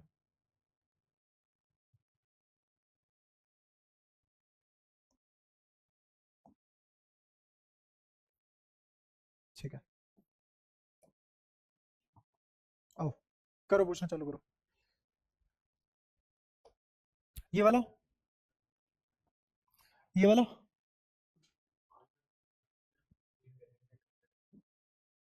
हाँ चलो बताओ, ये भी बताओ, सही कह रहा तू। बताओ इसका आंसर बताओ। ये फिर मैं काम करूँ, ये सारे क्वेश्चन बढ़िया है, लिटरली सारे क्वेश्चन बढ़िया है, एक एक फटाफट कराता हुआ चलता हूँ, है ना, क्योंकि एग्जाम्पलर है, एग्जाम्पलर कोई ऐसे छूता नहीं है, कराता नहीं है, दूर रहते हैं लोग इससे, हम करेंगे पर। तो कह रहा है जैसे मेरे पास एक ये पॉजिटिव चार्ज है, ये पॉजिटिव चार्ज है कि ये पॉजिटिव चार्ज है, दोनों पॉजिटिव चार्ज है, इस पे इधर फोर्स लगा रहे हैं, तो इसका मतलब पक्की बात है Q1 कैसा हो गया, नेगेटिव, मुझे बोलते चलो ना भाई, तभी तो फटाफट होंगे नेगेटिव। फिर उसने कहा कि उसने capital Q x comma zero पे रख दिया, capital Q x comma zero पे रख दिया। अब ये दोनों चार्ज मिलके इस पे इधर फोर्स लगा रहे हैं, तो ये कैसा फोर्स है इन दोनों की वजह से, रिपल्सिव, है ना, इसने इधर लगाया होगा, इसने इधर लगाया होगा, नेट रिजल्टेंट इधर आया होगा, तो इसका मतलब ये थर्ड चार्ज जो रखा है प्लस क्यू, सॉरी क्यू, ये कैसा है, प्लस का, क्या ये इस पे और ज्यादा फोर्स लगाएगा अट्रैक्टिव, तो क्या प्लस एक्स डायरेक्शन में अब फोर्स पहले के मुकाबले बढ़ जाएगा, तो आंसर कौन सा है इसमें, शेल इंक्रीज अलोंग हायर। अगर सवाल घर से पढ़ के नहीं आए हो, मैं कुछ नहीं कर सकता उसमें, सवाल क्या कह रहा है, इसने इस पे कौन सा फोर्स लगाया, रिपल्सिव, तो क्यू का नेचर कैसा हुआ, पॉजिटिव नेगेटिव, पॉजिटिव, तो इस नेगेटिव वाले पे कैसा फोर्स लगाए गए, अट्रैक्टिव, तो कैसे लगाते हैं अट्रैक्टिव, ऐसे, और ये दो तो ऑलरेडी अट्रैक्टिव लगा ही रहे थे,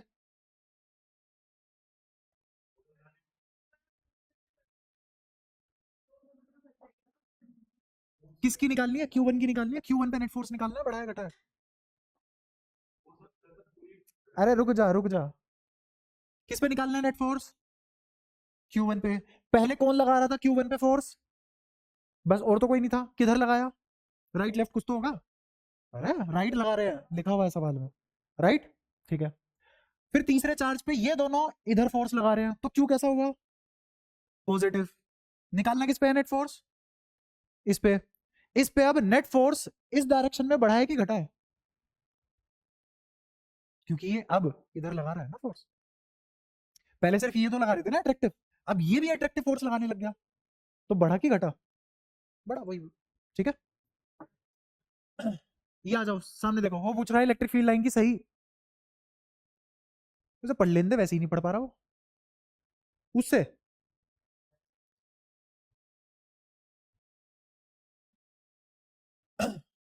देखो सर, इसमें कुछ नहीं कह रहा वो, ये बस तुमसे ये पूछना चाह रहे हैं कि कौन सी डिपिक्शन इलेक्ट्रिक फील्ड लाइन की सबसे सही है ना, पहले तो ये बताओ किसी भी कंडक्टर के अंदर से कोई इलेक्ट्रिक फील्ड लाइन पास हो सकती है, क्यों, चार्ज ही नहीं है अंदर साला, जब चार्ज ही नहीं है कहां से चली जाएगी इलेक्ट्रिक फील्ड लाइन, अंदर सब न्यूट्रल रीजन भरा हुआ है, और इलेक्ट्रिक फील्ड लाइन हमेशा परपेंडिकुलर निकलती है सरफेस से, और परपेंडिकुलर ही एंटर करती है, इलेक्ट्रिक फील्ड लाइन कैसे एंटर करती है किसी भी सरफेस पे, 90 डिग्री पे, और निकलती भी कैसे है, 90 डिग्री पे, ये कब तक सही सच है ये बात, जब तक electric field conservative in nature है, और जिंदगी में तुम सिर्फ यही पढ़ पाओगे कि electric field conservative in nature होता है, बट अगर मेरे यहाँ तक तुम 6 चैप्टर तक टिक गए तो मैं तुम्हें पढ़ाऊंगा नॉन कंजर्वेटिव फील्ड भी क्या होता है, ठीक है।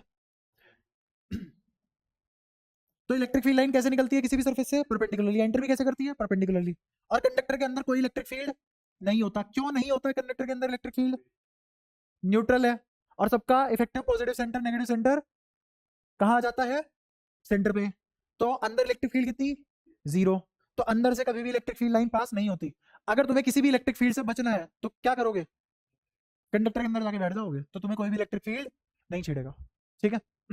अच्छा, अब देखना ध्यान से, ये कंडक्टर है कि इसके अंदर इलेक्ट्रिक फील्ड लाइन घुस सकती है,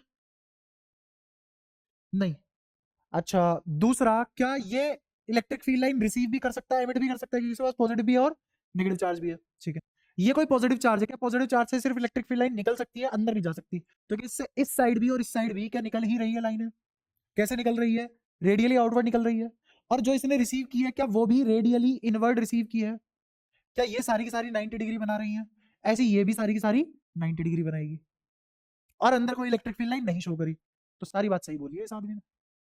इस पे आ जाओ, इसमें क्या गलती है, अगर इधर से निकल रही है तो इधर से आ कैसे जाएगी, तो ऐसे ही है, ये तो 90 डिग्री नहीं बना, एंगल ही 90 डिग्री नहीं है, और इसमें भी एंगल 90 डिग्री नहीं है, एट्रैक्टिव रिपल्शन तो बाद में देखो ना, ये तो बाद में देखूंगा ना मैं, 90 डिग्री नहीं बन रहा, सीधी सीधी लाइन खींच दी उसने, किसी भी कर्व सरफेस पे तुम्हें लाइन घुमा के डालनी पड़ेगी तभी तो 90 डिग्री पे निकलेगी वो, किसी भी कर्व सरफेस पे अगर सीधी लाइन खींच दोगे तो ये 90 का एंगल थोड़ी ना बनाएगी, यहाँ से 90 का कैसे बनाएगी जब ये ऐसे आती, हाँ जो सेंटर, तो एक से मुझे क्या मतलब है भाई, इलेक्ट्रिक फील्ड लाइन में ऐसा होता है, एक तो बढ़िया निकल गई, बाकी बाकी हटो, कॉफी बीन एकदम चुनिंदा होनी चाहिए, कॉफी बीन हो इलेक्ट्रिक फील्ड लाइन है, होगी तो सारी वैलिड होगी, वरना सारी इनवैलिड होंगी। इस पे आ जाओ, पूछ रहा है कि इन सभी फिगर में से फ्लक्स बताओ कितना निकलेगा। इसमें से फ्लक्स, इसमें से फ्लक्स, इसमें से फ्लक्स, सब में से फ्लक्स सेम। बहुत अच्छे से पढ़ाया था, ठीक है। तो कौन सा answer is the same for all figure. इस पे आ जाओ, तुमसे बेसिकली ये पूछ रहा है कि मान लो ये उसने Q2 बोला हुआ है, ये क्या बोला हुआ है Q4, ठीक है। वो तुमसे पूछ रहा है कि बताओ E dot D S close integral Q enclose by epsilon note में ये क्यू एनक्लोज किस किस की वजह से है? क्या ये Q2 और Q4 की वजह से है? और ये E किसकी वजह से है? क्या सभी की वजह से है? यही पूछा हुआ है बस। उसने ये फिगर दी है, ये इलेक्ट्रिक फील्ड जो लिखा जाएगा वो किसकी वजह से लिखा जाएगा? क्या सभी चार्जेस की वजह से लिखा जाएगा? और जो राइट हैंड साइड पे क्यू एनक्लोज लिखा जाएगा वो तो सिर्फ वो लिखा जाएगा ना जो गॉसियन सरफेस के अंदर आएगा। क्या ये बात कर चुके हैं हम बहुत अच्छे से? ठीक है, तो ये सवाल हमारे लिए बहुत आसान है, ठीक है। देख लोगे इसमें ऑप्शन,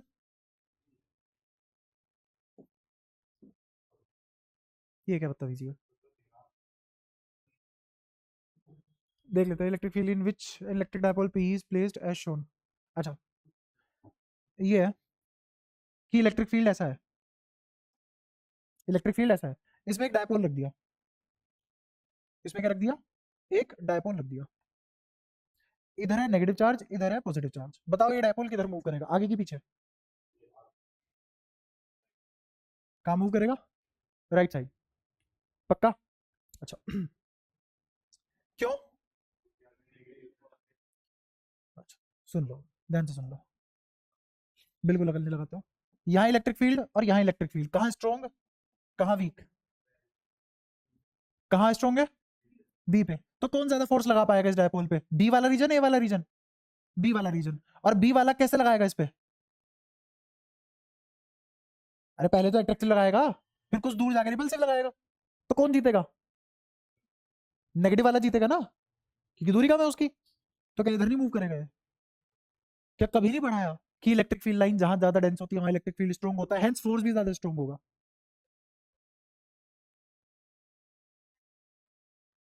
नहीं, बेंड नहीं हुई, उसने सीधी बनाई है एकदम ऐसे सपाट। डाइवर्जिंग इलेक्ट्रिक फील्ड लाइन पढ़ाया था, क्या होती है डाइवर्जिंग इलेक्ट्रिक फील्ड लाइन? ये डायग्राम सीधी है, लाइन घूम नहीं रही है। यार ऐसे तो फिर सवाल भी कुछ और मान ले। जब जो उसने फिगर बना दी है उसके अकॉर्डिंग तुम क्वेश्चन नहीं कर रहे, फिर तो कुछ भी मान लो ना। सवाल को ऐसे नहीं करना कि हमारा मन कर रहा है कैसे करें, सवाल को उस तरीके से करना है जो तुम्हें नियम पढ़ाए गए हैं। पिछली 12 क्लास में क्या कराया मैंने? रूल्स पढ़ाए तुम्हें इलेक्ट्रोस्टैट के। तुम कह रहे हो बाहर में जाए रूल, हम तो अपनी जी की करेंगे। फिर पहली कर लेते जी की तो।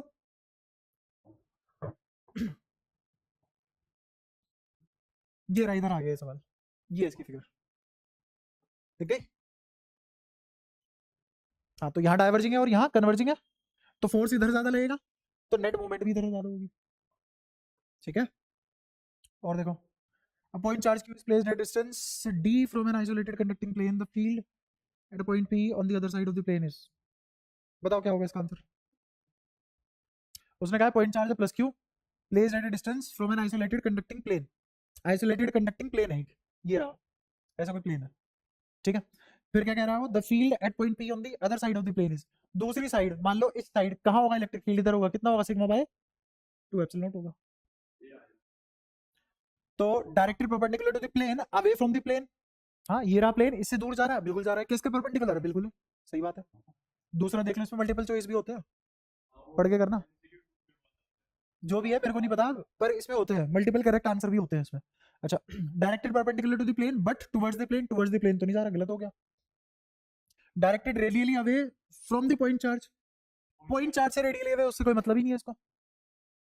Directed radially towards the point charge, नहीं, रेडियली तो जा ही नहीं सकता ना इलेक्ट्रिक फील्ड, क्योंकि इसकी वजह से यूनिफॉर्म इलेक्ट्रिक फील्ड जनरेट होता है। Hemisphere is uniformly charged positively. The electric field at a point on a diameter away from the center is directed by, सवाल समझ नहीं आया होगा तुम्हें जहां तक है। बताओ क्या पूछा जा रहा है सवाल में?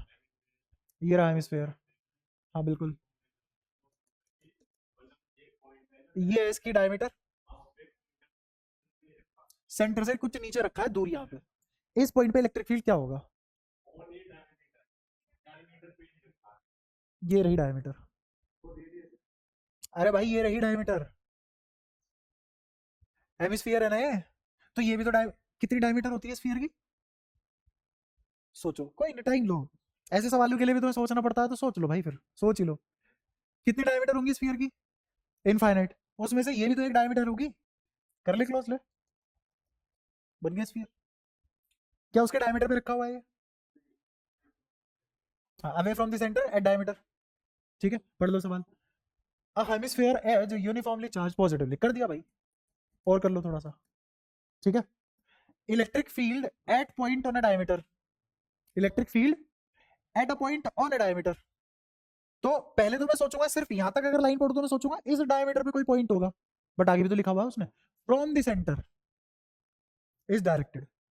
तो इस सेंटर से भी कहीं दूर है ये पॉइंट, तो इसका मतलब हेमिस्फीयर के अंदर जो डायमीटर है उसके ऊपर लाइन नहीं कर रहे, उससे कहीं दूर, सेंटर से रेडियली आउटवर्ड एक डायमीटर जितनी दूर यहां कहीं लाई कर रहा है ये पॉइंट।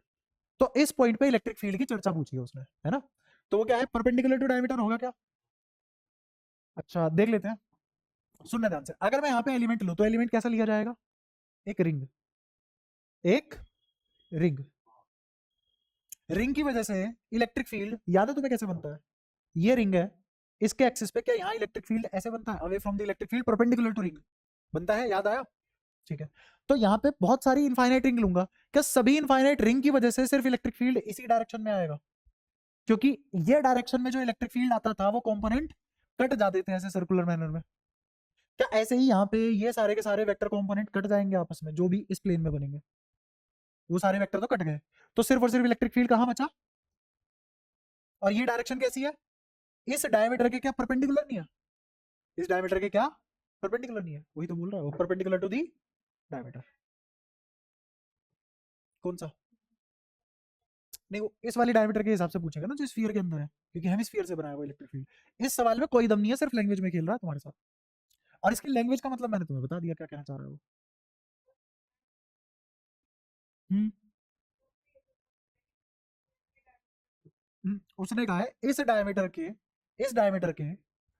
रिस्पेक्ट में, इस पॉइंट पे जो कि एक और डायमीटर दूर है, इस पॉइंट पे इस डायमीटर के रिस्पेक्ट में कहां बनेगा इलेक्ट्रिक फील्ड, परपेंडिकुलर पैरेलल कहां? दोबारा पढ़ सवाल।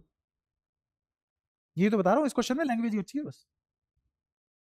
अगर इस भाषा का मतलब तुम समझ पा रहे हो तो ठीक है, वरना ये सवाल होगा ही नहीं। इसीलिए इसका मोस्टली बच्चे ये वाला आंसर कनेक्ट करते हैं जो कि गलत है।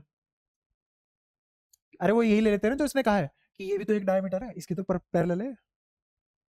बरस लिया तुम्हें कौन से डायमीटर के रिस्पेक्ट में पूछ रहा है? जो स्फीयर के अंदर अभी भी है।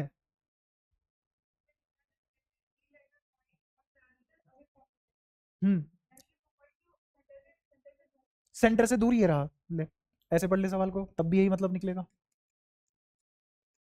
ये रही डायमीटर, इस डायमीटर के सेंटर से दूर बताओ कहाँ होगा इलेक्ट्रिक फील्ड?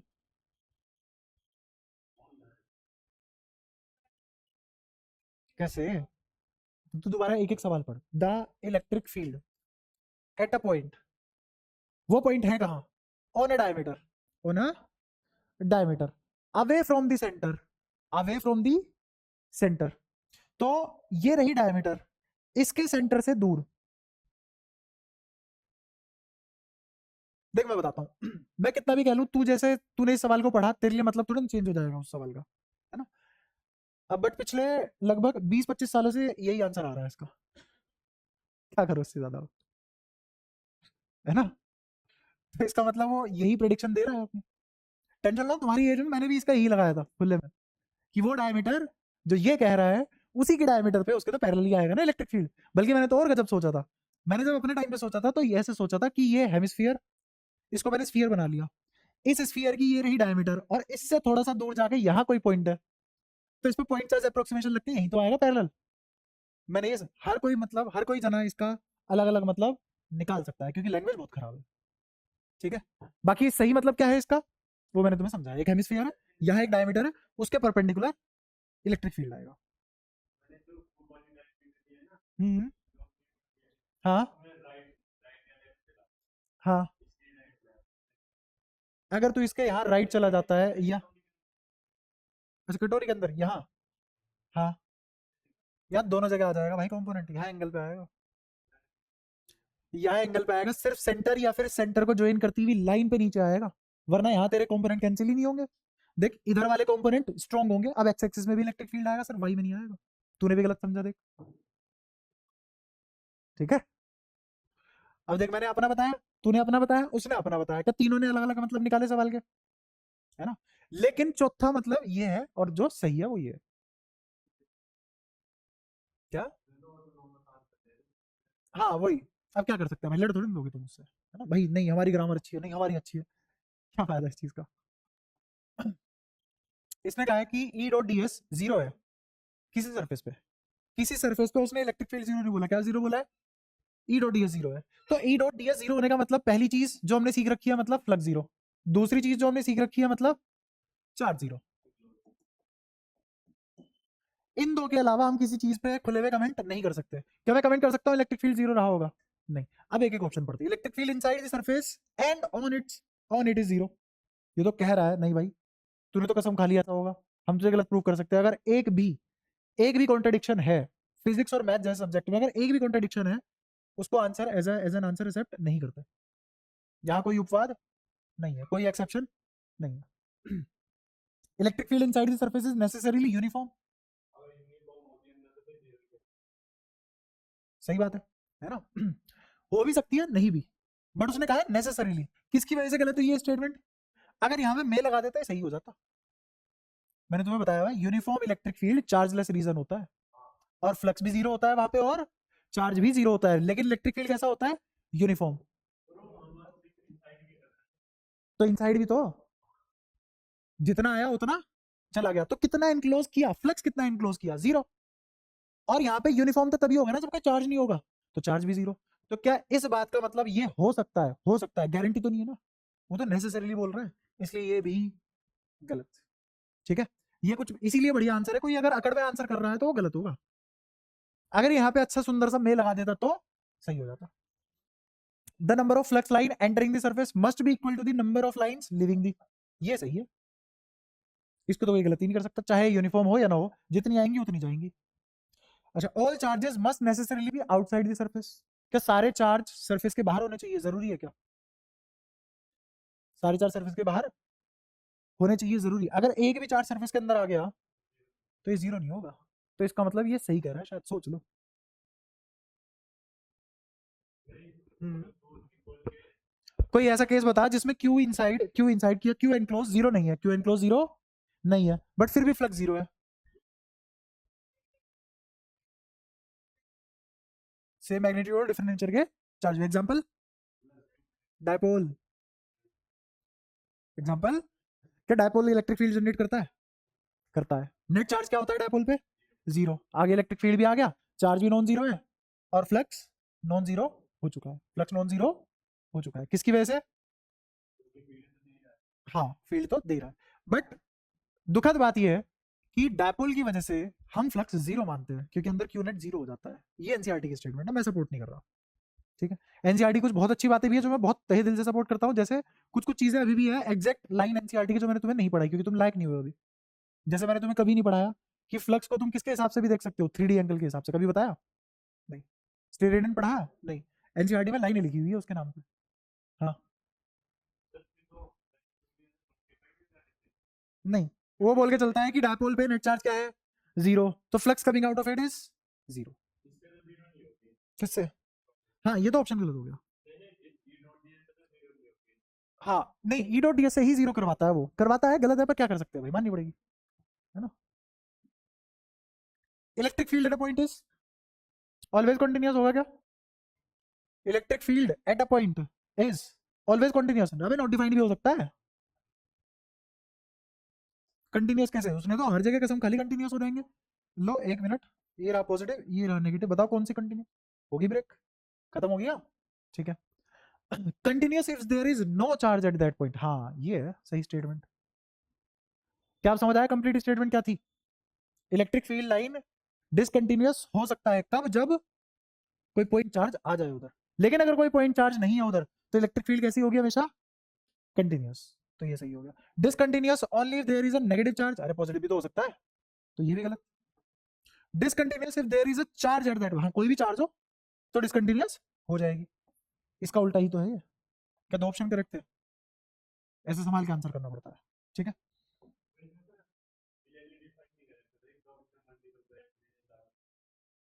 क्यों करेगा डिफाइन? सपोर्टिव मटेरियल है, सरकार की तरफ से जा रही है, सरकार का कोई कुछ उखाड़ पाया आज तक? सरकार भाई साहब कुछ भी बेच ले, तुम कुछ नहीं कर सकते। चाहे वो गलत किताब बेच ले, सही किताब बेच ले, अच्छी किताब बेच ले, खराब किताब बेच ले, सिलेबस बढ़ा दे, सिलेबस कम कर ले, कंट्री सेल कर दे, या फिर कंट्री की प्रोग्रेस करवा दे, कोई फर्क नहीं पड़ता, तुम कुछ नहीं उखाड़ सकते उसका। किसके अंडर आता है ये सब? एनटी कौन सी बॉडी है? गवर्नमेंट बॉडी नहीं है एनटी। कौन सा ऐसा कॉम्पिटेटिव एग्जाम है या वनडे एग्जाम है इंडिया में जो बिना गवर्नमेंट बॉडी के होता हो? है ना? तो तुम कुछ नहीं उखाड़ सकते। क्यों नहीं उखाड़ सकते? क्योंकि सरकार बनाई किसने है, तो तुम क्यों उखाड़ोगे उसका कुछ? ठीक है। खैर, if there were only one type of charge in the universe, then, अगर एक ही टाइप का चार्ज होता है यूनिवर्स में, बढ़िया सवाल है बहुत, फिर से अगेन जल्दी आंसर करो।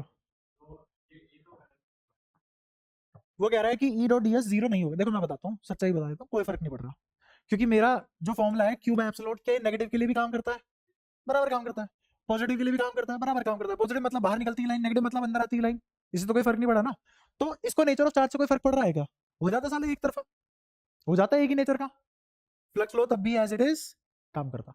अब भी ये क्या लिखा जाता? Q and close. अब भी ये किसके बराबर होता? क्लोज इंटीग्रल ई डॉट डी है। समझ आई? तो ये तो गलत हो गया। If charge is outside the surface, अगर सर्फेस के बाहर है चार्ज, तो ई डॉट डी जीरो होता है, बिल्कुल सही है, क्योंकि फ्लक्स की स्टेटमेंट में कोई चेंज नहीं आएगा अगर चार्ज एक नेचर का हो जाता है तो भी। कुड नॉट बी डिफाइंड, गलत है। ई dot D S Q epsilon if charge of magnitude Q was inside. क्या तुम्हें समझ में आ रहा है जो मैं करा रहा हूँ? धीरे चल रहे हैं, अभी भी तेज नहीं चल रहे। ये मैं तो पढ़ लूँ, मैं तो पढ़ लूँ। Region inside which there are various types of charges but total charge is zero. ठीक है, मतलब वो कह रहा है कि अंदर पूरा बढ़िया ठसम ठस कबाड़ भरा पड़ा है, और जरूरी नहीं है स्फीयर हो, कैसा भी हो सकता है, यहाँ कबाड़ भरा पड़ा है, negative positive positive negative negative negative negative positive negative positive positive positive, ऐसे कुछ भी करके रैंडमली कैसा भी चार्ज भरा पड़ा है, बन गया कुछ स्फीयर। स्फीयर नहीं, कोई भी रैंडम 3D बॉडी बन गई मेरी, है ना? इसके अंदर चार्ज ठसम ठस है। इस पूरे एनवेलप पे क्यू नेट कितना है? जीरो। इस पूरे एनवेलप पे क्यू नेट कितना है? क्यू नेट तो जीरो तब आता है ना जितने नेगेटिव उतने पॉजिटिव, जितने नेगेटिव उतने पॉजिटिव। ठीक है, तो the electric field is necessarily zero, गलत, डायपोल बन गए तो आएगा। ठीक है, electric field is due to dipole moment of charge distribution, only लगा दिया इसने, बस यहाँ गलती कर दी। किसकी वजह से गलत हुआ ये ऑप्शन? सिर्फ ओनली की वजह से। अगर ओनली हटा देता तो सही हो जाता। अब क्या दिक्कत है इस ओनली में, बता सकता हूँ तुम में से कोई? दिख भी नहीं रहा उसे, तू कमर भी इग्नोर कर रही है उसकी तेरे को, क्या होता? हाँ भाई, इस ओनली में क्या भेदभाव है?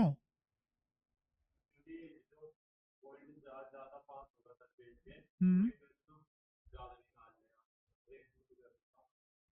नहीं, बढ़िया रीजन पता है क्या है? देखो, अगर अंदर डायपोल भी बने तो डायपोल बनने की कंडीशन होती है, दो चार्ज की सेपरेशन बहुत कम होनी चाहिए। दो चार्ज की सेपरेशन बहुत, ये वाला चार्ज और ये वाला चार्ज मेरे डायपोल बनने में कोई कंट्रीब्यूशन नहीं करेगा। ये वाला चार्ज मेरे डायपोल बनने में कोई कंट्रीब्यूशन, हाँ, ये और ये डायपोल बन सकते हैं, ये और ये डायपोल बन सकते हैं। समझ आ रहा है? डायपोल फॉर्मेशन की नॉलेज होनी चाहिए यहाँ। तो इसका मतलब सारा का सारा चार्ज डिस्ट्रीब्यूशन थोड़ी ना इलेक्ट्रिक फील्ड दे देगा, तो इसीलिए ओनली ओनली इस ओनली की वजह से स्टेटमेंट खराब हो गई अपनी। अगली, dominant electric field is 1/r³ for large R, है ना? एक और चीज, ऊपर वाली स्टेटमेंट क्यों गलत है वो और बता देता हूँ, उसकी वजह से तुम्हें तीसरा भी समझ आएगा। मान लो ये डायपोल बन गया, बन गया, इसकी वजह से तुम इस पॉइंट पे या इस पॉइंट पे या इस पॉइंट पे इस पॉइंट पे इलेक्ट्रिक फील्ड देख रहे हो। क्या यहाँ पे मेरा एल बहुत ज्यादा छोटा हो चुका है आर से, या ये बात गलत है? क्या एल बहुत छोटा है आर से? हाँ। अरे कहाँ भाई गलत है ये बात, दोनों बराबर नहीं है, कंपेरिजन नहीं है, जितना आ रहा है उतना ही एल है। तो तुम्हारे दिमाग में डायपोल गया भी है जिंदगी में कभी? भाई साहब, मेरे को बस इसलिए फंदस चढ़ रही है क्योंकि तुमने इतना सारा समय लगाया है ये चैप्टर पूरा करने में, मतलब इतना सारा समय था भी नहीं मेरे पास, इतना ज्यादा टाइम लगा के भी तुम ऐसे हक देते हो। डायपोल में अगर ये दूरी एल है या फिर ये 2l है, और जिस पॉइंट पे तुम इलेक्ट्रिक फील्ड निकालना चाह रहे हो, तो इस आर और एल में क्या कंपैरिजन होना चाहिए? क्या मेरा एल बहुत छोटा नहीं होना चाहिए आर के? या दिख रहा है तुम्हें?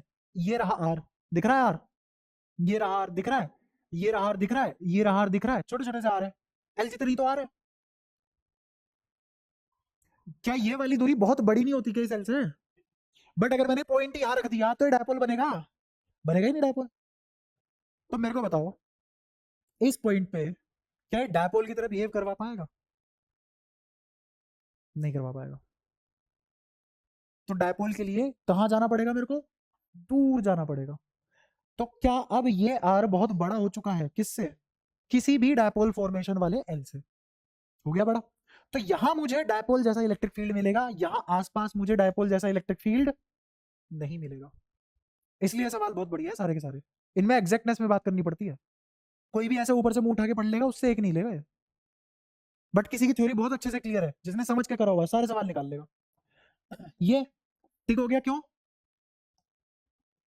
क्योंकि इसमें क्या बोला है उसने कि फॉर लार्ज आर, आर बड़ा हो चुका है तो मतलब एल इन कंपैरिजन छोटा हो गया। और अब मुझे कहीं आर दूरी पे एक इलेक्ट्रिक फील्ड मिलेगा जो इन सब डायपोल की वजह से होगा। ये आपस में बहुत सारे डायपोल बनाएंगे ना, जो नहीं बनाएंगे छोड़ो, जो बनाएंगे उनका तो देखोगे। तो यहाँ बहुत सारे डायपोल बने, इन बहुत सारे डायपोल बनने की वजह से अगर इनके एल के कंपैरिजन में आर बहुत बड़ा हो गया तो कहीं दूर जो मुझे इलेक्ट्रिक फील्ड मिलेगा क्या वो 1/r³ के प्रोपोर्शनली होगा? क्योंकि इलेक्ट्रिक फील्ड 1/r³ होता है। क्या होता है?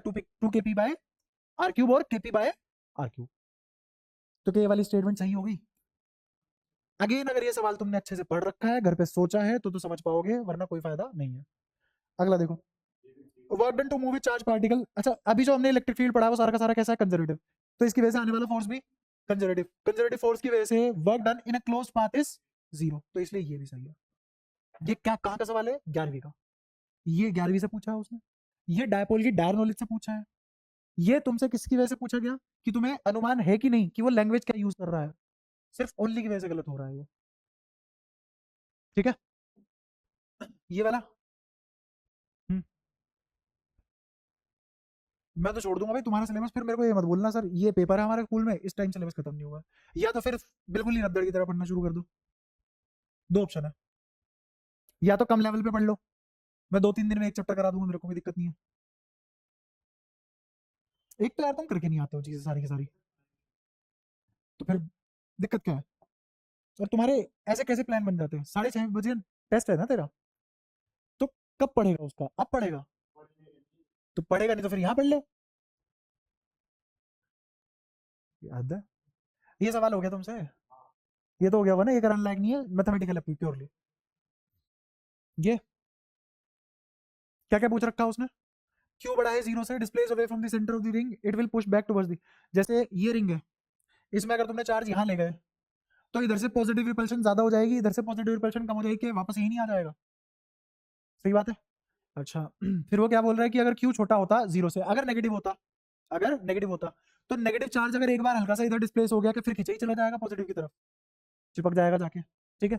दूसरा ये भी एक और बात सीख लो, अगर ये प्लस क्यू है और मैंने इसको हल्का सा डिस्प्लेस किया परपेंडिकुलर टू प्लेन, तो ऐसे नहीं करेगा, ना ये ऑसिलेशन करेगा, भाग जाएगा दूर हमेशा के लिए।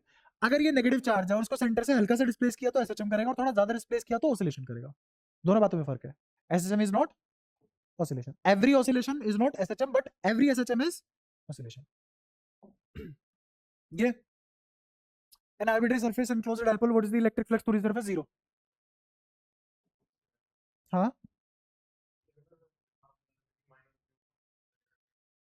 अगर माइनस क्यू आ गया तो ये रिंग इसको अपनी पेरिफेरी पे नहीं खींच लेगी अगर हल्का सा डिस्प्लेस कर दिया? क्या ये पॉजिटिव चार्ज अब कम अट्रैक्ट कर पाएंगे और ये वाले नेगेटिव चार्ज ज्यादा अट्रैक्ट कर पाएंगे क्योंकि ये क्लोज विसिनिटी में आ गए? समझ पा रहे हैं कि सारे के सारे चार्ज मिलके इस पे ज्यादा बड़ा फोर्स नहीं लगा लेंगे अब? तो यहाँ पे क्या फोर्स बैलेंस्ड है? नहीं, नेट फोर्स इधर आएगा, और जैसे जैसे पास जाएगा इसकी एक्सेलरेशन बढ़ती चली जाएगी, और एकदम बंदूक की तरह इस पे जाके टकराएगा ये। ठीक है। क्या? हाँ, अगर हल्का सा डिस्प्लेस किया फिर वो गया हमेशा के लिए। ये आ जाओ, metallic sphere shell has an inner radius r1, outer radius r2, charge q is placed at the centre of the sphere cavity. ठीक है। What will be the surface charge density on the inner surface, outer surface? बताओ, ये निकालना आता है तुम्हें? क्यों? क्योंकि कंडक्टर है, कंडक्टर में कभी भी वॉल्यूमेट्रिक चार्ज डेंसिटी एग्जिस्ट ही नहीं करती, सरफेस पे आ जाएगा सारा का सारा। ठीक है। Dimension of an atom are of an order of an angstrom. समझ पा रहे हो क्या कह रहे हैं? कि एटम का साइज 10⁻⁻10 एंगस्ट्रॉम मीटर, एंगस्ट्रॉम कह रहा हूँ, 10⁻⁻10 मीटर के ऑर्डर का होता है एटम का साइज। और उसके बाहर इलेक्ट्रॉन होते हैं, मतलब शेल में ऑर्बिट में इलेक्ट्रॉन घूमते हैं, और बीच में न्यूक्लियस होता है पॉजिटिवली चार्ज। तो इनके बीच में इलेक्ट्रिक फील्ड होता है, हाँ बिल्कुल होता है। बट एटम तो इलेक्ट्रिकली न्यूट्रल है। एटम कैसा है? Electrically neutral. लेकिन इसको तो बहुत ज्यादा स्ट्रॉन्ग इलेक्ट्रिक फील्ड प्रोड्यूस करना चाहिए, तो इलेक्ट्रिक फील्ड मुझे बाहर तो नहीं चमकता। एटम का इलेक्ट्रिक फील्ड क्या मान के चलते हैं हम? जीरो, है ना? तो वही चीज पूछ रहा है तुमसे कि there must be large electric field between the proton and electron, why electric field inside a conductor is zero. जैसे अगर एक एटम है और उसमें एक इलेक्ट्रॉन है, हाइड्रोजन मॉडल ले रहा हूं मैं सिंप्लिसिटी के लिए, तो इसके बीच में क्या इलेक्ट्रोस्टैटिक फोर्स होगा? हाँ, भयंकर होगा, बहुत भयंकर होगा। ठीक है, इसी की वजह से तो घूमता है ये चारों तरफ। यही क्या बनता है? यही बनता है सेंट्रीपिटल फोर्स, यही बनता है सेंट्रीपिटल फोर्स। ठीक है, अच्छा तो अगर ये ऐसे घूम रहा है, वहीं पे अगर मैं एक स्फीयर ले लूं, किसका? मेटल का या कंडक्टर का स्फीयर ले लूं, उसमें तो अंदर कोई इलेक्ट्रिक फील्ड नहीं होता, क्योंकि ये इलेक्ट्रिक फील्ड आइसोलेटेड है, इंडिपेंडेंट है, बाहर नहीं जाएगा एटम के। ये एटम बाहर इलेक्ट्रिक फील्ड नहीं दे सकता। ये एटम अपने आप में इतना हिस्सा क्या है? क्यू नेट, और वो किसके बराबर है? जीरो। और क्यू नेट से जीरो अगर हो गया तो बाहर आता हुआ फ्लक्स कितना होगा? जीरो। तो गिनती कितनी है? जीरो। हेंस इलेक्ट्रिक फील्ड कितना? जीरो। तो इसीलिए एटम बाहर की तरफ कोई इलेक्ट्रिक फील्ड नहीं निकालता। हाँ, वो अलग बात है कि इसके प्रोटॉन और इलेक्ट्रॉन में इलेक्ट्रोस्टैटिक अट्रैक्शन होती है, स्ट्रॉन्ग होती है, कोई दिक्कत नहीं है। ठीक है, बट ये इलेक्ट्रिक फील्ड इंडिपेंडेंट है किसके? फ्लक्स के। जैसे बिल्कुल वही वाली बात कि अगर मैंने डायपोल ले लिया, तो ऐसा मान के चलो कि इस डायपोल की वजह से बाहर कोई इलेक्ट्रिक फील्ड नहीं आया, सारा का सारा इलेक्ट्रिक फील्ड कहां से कहां चला गया? यहाँ। आपस में इनका इलेक्ट्रिक फील्ड है, बट ये बाहर कोई इलेक्ट्रिक फील्ड नहीं दे रहे। ठीक है, कोई दिक्कत? तो इस वजह से एटम की वजह से कोई भी इलेक्ट्रिक फील्ड नहीं आया। Hence everything which we are touching and seeing and observing in our surrounding is perfectly neutral, है ना? यहाँ तो कोई दिक्कत। और इलेक्ट्रिकल न्यूट्रलिटी डिस्टर्ब करना मजाक की बात नहीं है। दुनिया की पूरी ताकत लग जाएगी, इलेक्ट्रिकल न्यूट्रलिटी डिस्टर्ब नहीं होती। तुम सोचो कि मैं एटम की न्यूट्रलिटी या फिर किसी मैटर की न्यूट्रलिटी डिस्टर्ब कर दूं, ऐसा पॉसिबल नहीं है। बना ले, कितने एन प्लस बना लेगा? और जितने एन प्लस बनाएगा उतने सीएल माइनस होंगे, ओवरऑल फिर भी जीरो है। और इलेक्ट्रिक फील्ड फिर से फीबल आ गया। बोल, कैसे बनाएगा? किसी तरीके से अगर तू बनाता भी है, पता है कितना फोर्स लगेगा? 10⁻19 न्यूटन में लगा लेगा इतना फोर्स? कोई लगा सकता है दुनिया धरती पे इतना फोर्स? और इतना वर्क डन अगर तू करेगा, तो ये वर्क डन कहाँ स्टोर होगा? पोटेंशियल में। वो पोटेंशियल हाईली अनस्टेबल होगी, किसमें कन्वर्ट होगी? काइनेटिक में। और जब वो काइनेटिक में कन्वर्ट होगी तो पूरी धरती लेके डूबेगी, लेके डूबेगी। इतनी काइनेटिक एनर्जी होगी वो। ऐसे ही बनते हैं न्यूक्लियर बॉम्ब। ठीक है, मैंने उसकी न्यूट्रलिटी डिस्टर्ब कर रखी है, हाईली अनस्टेबल है वो कंटेंट जो भी उसके अंदर है ना? उसको बस एक्सपोजर चाहिए। तो मैंने वर्क डन किया है ना उसको सेपरेट करने के लिए, उसकी न्यूट्रलिटी डिस्टर्ब करने के लिए। जो वर्क डन मैंने उसमें स्टोर कर रखा है, वही वर्क डन तुम्हें धमाके के रूप में दिखता है। न्यूट्रलिटी सेपरेट कर रखी है ना, तो न्यूट्रलिटी सेपरेट करने के लिए मुझे वर्क डन करने के लिए फोर्स लगाना पड़ा होगा ना। और वो कितना बड़ा फोर्स होगा? बहुत बड़ा। तो वो सारा का सारा फोर्स कहाँ गया जो मैंने लगाया? हो गया ना उसमें स्टोर। अब जब वो काइनेटिक में कन्वर्ट होगा, तो एक्सप्लोजन की फॉर्म में कन्वर्ट होगा काइनेटिक में। वो तो न्यूक्लियर बॉम्ब बनाना सीखना चाह रहा है मेरे से।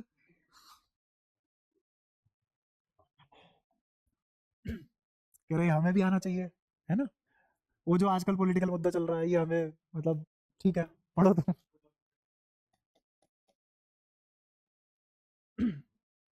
तुमने अगर कोई डायलॉग पढ़ा हो, है एक बहुत ही बढ़िया डायलॉग है, hate can not and hate, only love can do. ठीक है, अब पता नहीं तुम्हें कितना रजिस्टर होते हैं ये सब बातें, कितनी नहीं। तुम तो एक ही जगह से रिलेट करते हो इन सब बातों को, है ना? बट ये हर जगह रिलेट हो सकती है। टोटल चार्ज वो तुम इसलिए करते हो तुम्हें मजा आता है। Total charge enclosed bye a surface is zero. ठीक है, अगेन उसने एनक्लोज चार्ज कितना कर दिया? जीरो कर दिया। Does it implied that electric field everywhere on the surface is zero? बिल्कुल भी नहीं। ठीक है, conversely if the electric field everywhere on surface is zero, हर जगह इलेक्ट्रिक फील्ड अगर जीरो है, तो क्या इसका मतलब ये है चार्ज अंदर जीरो है? जरूरी नहीं है, जरूरी नहीं है। डायपोल रख दो अंदर। ठीक है, दोनों बातें क्लियर? क्यू नेट 0 है और उसने हाँ नेट चार्ज इनसाइड 0 बोला है ना उसने, हाँ ठीक है फिर तुम्हारे वाला ठीक है। अगर वो यहाँ से नेट हटा देता तो फिर गलत हो जाता है ना। नहीं सही। Sketch the electric field line. देखो यहां से तो परपेंडिकुलरली ऐसे निकलेगी, ठीक है, यहां से जो लाइन परपेंडिकुलरली निकलेगी वो आगे चल के बेंड हो जाएगी ऐसे, क्यों? क्योंकि ये एक दूसरे को रिपेल करेंगी, ये एक दूसरे को रिपेल करेंगी, तो कुछ इस टाइप की बनेगी। बस इसीलिए क्वेश्चन रखा हुआ है ताकि ये बात बताई जा सके। ये बिल्कुल सीधी सीधी नहीं निकलती, थोड़ी सी फैल के निकलती है, थोड़ी सी फैल के निकलती है। कहाँ? नहीं कर्व से नहीं फैलती, कर्व से नहीं फैलती, उसकी सिमेट्री और ज्योमेट्री ऐसी है कि वो अलोंग एरिया वेक्टर ही चलेगी, और एक बार वो इनिशिएट होगी तो ये तो कांस्टेंट इलेक्ट्रिक फील्ड होगा ना, ये कैसा फील्ड होगा? कांस्टेंट, ठीक है। बट वहां से कांस्टेंट आए जरूरी नहीं है, क्योंकि ये इनफाइनाइट शीट की तरह बिहेव नहीं करेगा, एक टुकड़े की तरह बिहेव करेगा चार्ज का, ठीक है। कोई दिक्कत? ये यही बातें सब करनी होती है बस मेरे को इन सवालों को कराते हुए, कि ये चार्ज का टुकड़ा है, ये इनफाइनाइट शीट की तरह बिहेव, तो यूनिफॉर्म इलेक्ट्रिक फील्ड नहीं आ सकता यहाँ से, पॉइंट चार्ज वाला इलेक्ट्रिक फील्ड आएगा। कैसा आएगा? पॉइंट चार्ज वाला। तो यहाँ एक पॉइंट चार्ज होगा वो जैसे इलेक्ट्रिक फील्ड बनाएगा, यहाँ एक पॉइंट चार्ज होगा वो भी एक अपना इलेक्ट्रिक फील्ड बनाएगा, यहाँ एक पॉइंट चार्ज होगा वो भी एक अपना इलेक्ट्रिक फील्ड बनाएगा, उसके हिसाब से लाइन ऐसी बनेगी। हाँ बना दो, पर यहाँ नहीं है ना, यहाँ ऐसा नहीं है ना। क्वेश्चन की लोकेलिटी को देख के ही तो अपने कॉन्सेप्ट लगाओगे, है ना। डिप्लोमेसी यहाँ भी है, टेंशन मत लो, सिर्फ पॉलिटी में थोड़ी ना होती है डिप्लोमेसी। हाँ अगर वो सिर्फ ये बोलता चार्ज इनसाइड 0, है ना, तो चार्ज इनसाइड 0 होने का मतलब, हाँ, लेकिन अगर मैंने नेट चार्ज लिखा है तो अब अंदर नेट चार्ज 0 है बट अभी भी इलेक्ट्रिक फील्ड आ सकता है। हाँ बिल्कुल, मैंने क्या तुम्हें सिखाया था कि अगर क्यू नेट 0 है तो ई में और मे नोट भी 0, क्या सिखाया था? क्या शुरुआती ही क्लासेस में सिखा दिया था? क्या क्लियर है दोनों दोनों क्वेश्चन? इस पे आ जाओ। What will be the total flux through the faces of the cube? ठीक है, ये पूरा क्यूब है और अगर मैंने यहां रख दिया चार्ज तो कितना फ्लक्स जाएगा इस क्यूब से, तो इसको कितने क्यूब के साथ शेयर करवाना पड़ेगा? 8, तो इसमें से कितना जाएगा? 1/8, तो कितना आ जाएगा? Epsilon not. कोई परेशानी? पक्का? ठीक है। अगर मैंने यहां रख दिया चार्ज तो इसको कितने क्यूब शेयर करवाने पड़ेंगे? 4, कितने? 4, तो इसमें से कितना जाएगा? कोई दिक्कत? अगर एक फेस से पूछता तो सेंटर पे रख के क्यूब अच्छा है ना। अच्छा अगर उसने सी पे रख दिया तो कितने क्यूब शेयर करवाने पड़ेंगे? 2, तो आंसर कितना आ जाएगा? Face, centre of face. और अगर इसके और इसके बीच में यहां रख देता चार्ज तो भी 2 से शेयर हुआ, बराबर शेयर हुआ, तो भी कितना आता आंसर? आगे तीनों आंसर, चारों आंसर जो भी था। क्लियर? एक पैसा है अपने पास जो एल्यूमिनियम मैग्नीशियम का एलॉय का बना हुआ है, वजन कितना है उसका? 0.75 ग्राम, ठीक है। It has square shape and its diagonal measure 17 mm, diagonal कितनी है उसकी? 17 mm की। It is electrically neutral, Q net कितना है उसका? 0, and contain equal amount of positive and negative charge, है ना, equal amount of positive equal amount of negative, तभी तो न्यूट्रल हुआ होगा बेचारा। ट्रीटिंग द पैसा coin made up of only aluminium, अगर ये सिर्फ एल्यूमिनियम से बना होता तो find the magnitude of equal number of positive and negative charge, ये पता करना है आपने को, है ना। तो क्या बिल्कुल वैसे वाले सवाल ही हो गया कि 250 ग्राम पानी ले लिया, अब 250 ग्राम पानी के बजाय मैंने आज के दिन क्या ले लिया? 0.75 एल्यूमिनियम, तो ये तो हो गया मास। नीचे क्या आएगा? Molar mass. कितना होता है एल्यूमिनियम का? अप्रोक्सीमेटली 26, अप्रोक्सीमेटली 27, तो कितना आ गया ये आ गया मेरा नंबर ऑफ मोल्स। अगर मैं इसको Na से मल्टीप्लाई कर दूं तो क्या आ जाएगा? Number of atoms. किसके एटम्स? ऑफ एल्यूमिनियम या एल्यूमिनियम, जो भी तुम बोलते हो। तो ये आ गया नंबर ऑफ एटम। आगे एक एल्यूमिनियम के एटम में कितने इलेक्ट्रॉन होते हैं? उतने ही प्रोटॉन होते हैं, ठीक है। तो क्या मैं इसको किससे मल्टीप्लाई कर दूं? तो 13 से मल्टीप्लाई करते ही ये क्या आ गया? Number of electron. तो क्या एन आ गया? एन आ गया। और इसकी किससे मल्टीप्लाई कर दूं? ई से मल्टीप्लाई कर दूं तो क्या आ जाएगा? ये क्या है? Total charge due two electron. कैसा आएगा? नेगेटिव में। और अगर टोटल चार्ज निकालना हो ड्यू टू प्रोटॉन तो कैसा आएगा? पॉजिटिव में। क्या मैंने सवाल करा दिया? तुम मानते हो पूरा करा दूं? सवाल हुआ या एक एक चीज रख के बताऊं, एक एक स्टेप करवाऊं? तुम्हारी इच्छा है, बोलोगे तो मैं करवा दूंगा। हो गया? पक्का? आगे बढ़ सकते हैं? ये वाला देख लो। अच्छा पिछली एग्जांपल, अच्छा ये कह रहा है कंक्लूड क्या करेगा उससे, what conclusion do you draw from this magnitude.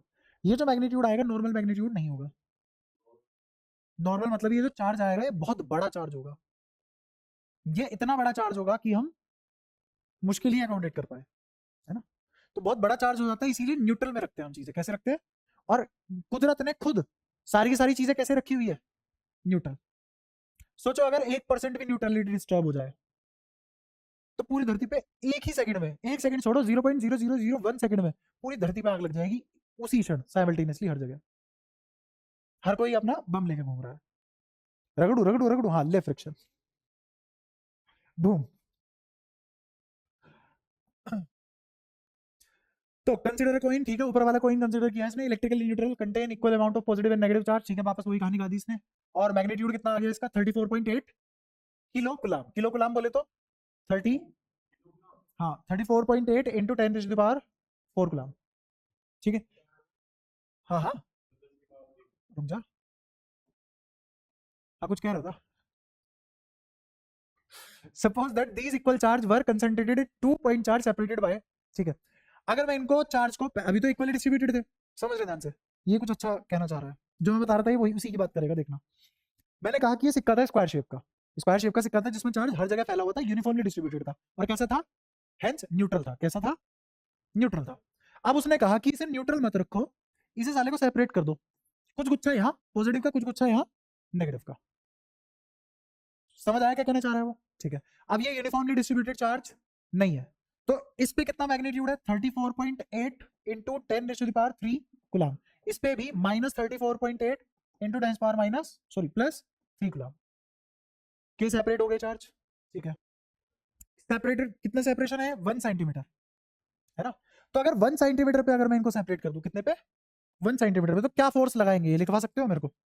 9 into 10⁻9 into 34.8 का स्क्वायर 10⁻6 डिवाइडेड बाय 1 सेंटीमीटर बोले तो 10⁻2 का स्क्वायर, मतलब 10⁻4। ये ऊपर जाएगा प्लस का 4, ये ऊपर जाएगा प्लस का 4। सुनना ध्यान से, इसको अगर 30 मान लूं मोटा मोटा, इसको अगर 10 मान लूं, क्योंकि इसको 30 माना है, इसको 10 मान सकते हैं, है ना।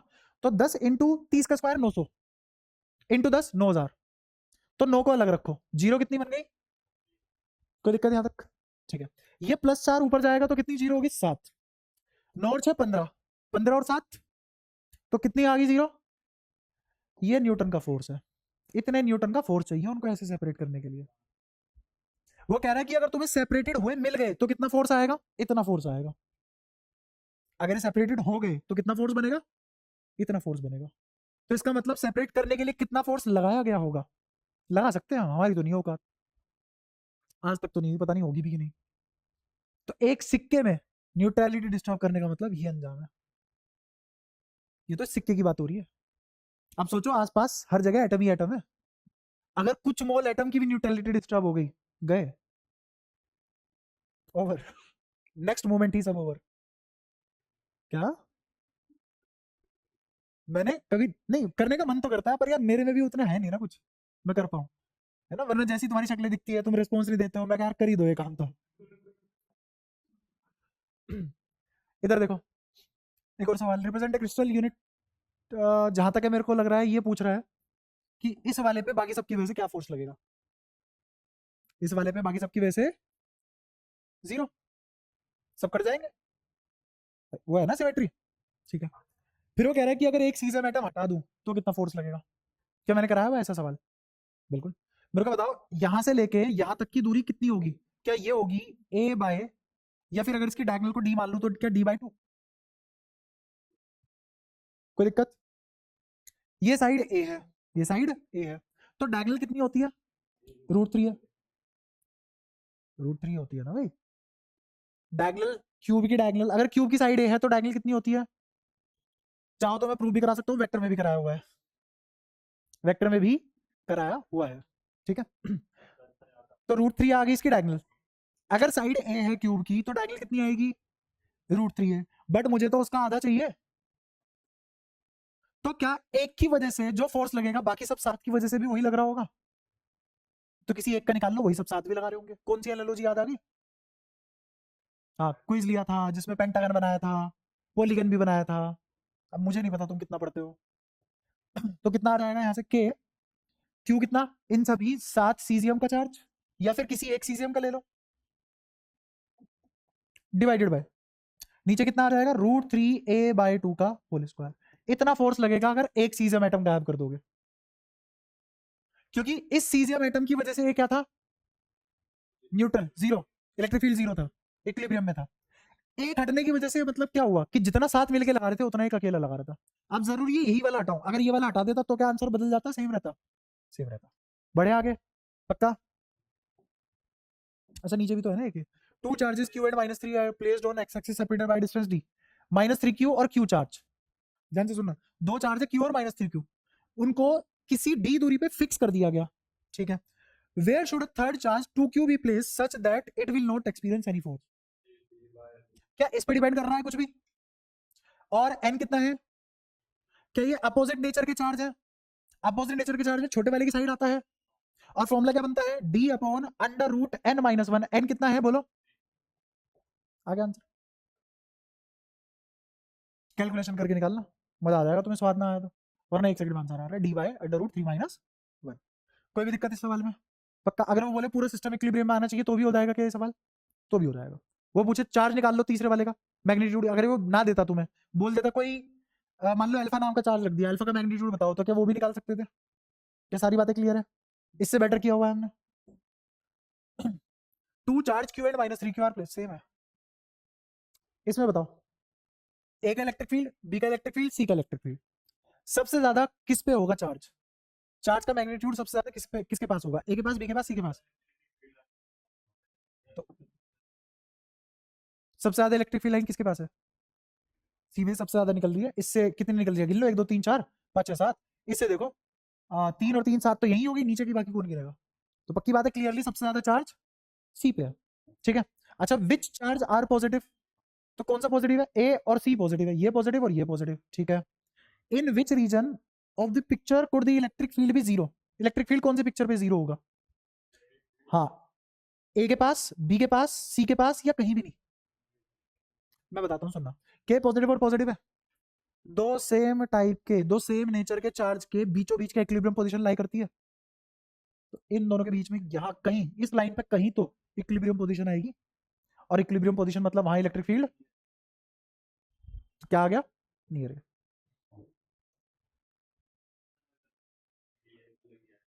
हाँ बता।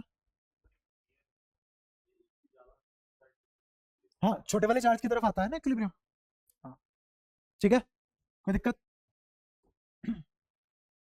ये तो कराया हुआ है मैंने क्लास में ही। हाँ, क्विज में पूछा था ना। अभी फिलहाल कितना है इस पे इलेक्ट्रिक फील्ड, बाकी सबकी वजह से, बाकी सबकी वजह से इलेक्ट्रिक फील्ड जीरो। अगर एक को हटा दिया तो इलेक्ट्रिक फील्ड कितना आ जाएगा, KQ/R², KQ/R²। डायरेक्शन क्या होगी इसकी, ऊपर की तरफ। अगर ये हटा के हाँ -Q लगा दिया तो अब इसकी वजह से एक और इलेक्ट्रिक फील्ड आएगा, कितना? क्या हुआ, क्यों हुआ? ये अपनी मर्जी चलने लग जाता है। ये फोर्स आ गया, और अगर -Q लगा दो तो यहाँ 2 नहीं आ जाएगा? क्या हो गया तीनों एक साथ? How do answer A pentagon, अगर पेंटागन को किसी अनसाइडेड पॉलीगन से रिप्लेस कर देता आंसर अलग होता मेरा? नहीं, आंसर फिर भी यही आता। ये सब बातें कर चुके हैं, ठीक है। अच्छा, अब ये वो सवाल है जिसमें टाइम लगेगा, एक एक सवाल में 10-15 मिनट लग सकते हैं। क्या तुमने ट्राई करी भी है ये सवाल? ट्राई करें? जैसे ये सवाल है, ये सवाल कहानी की तरह बता क्या कह रहा है, ये नहीं, पिछले वाला सवाल क्या कह रहा था कहानी की तरह। अगर तुमने वाकई में पढ़ा है वो सवाल, तो इतना सुंदर सवाल है, याद हो जाना चाहिए। लो, ये सवाल ही समझ नहीं आया था।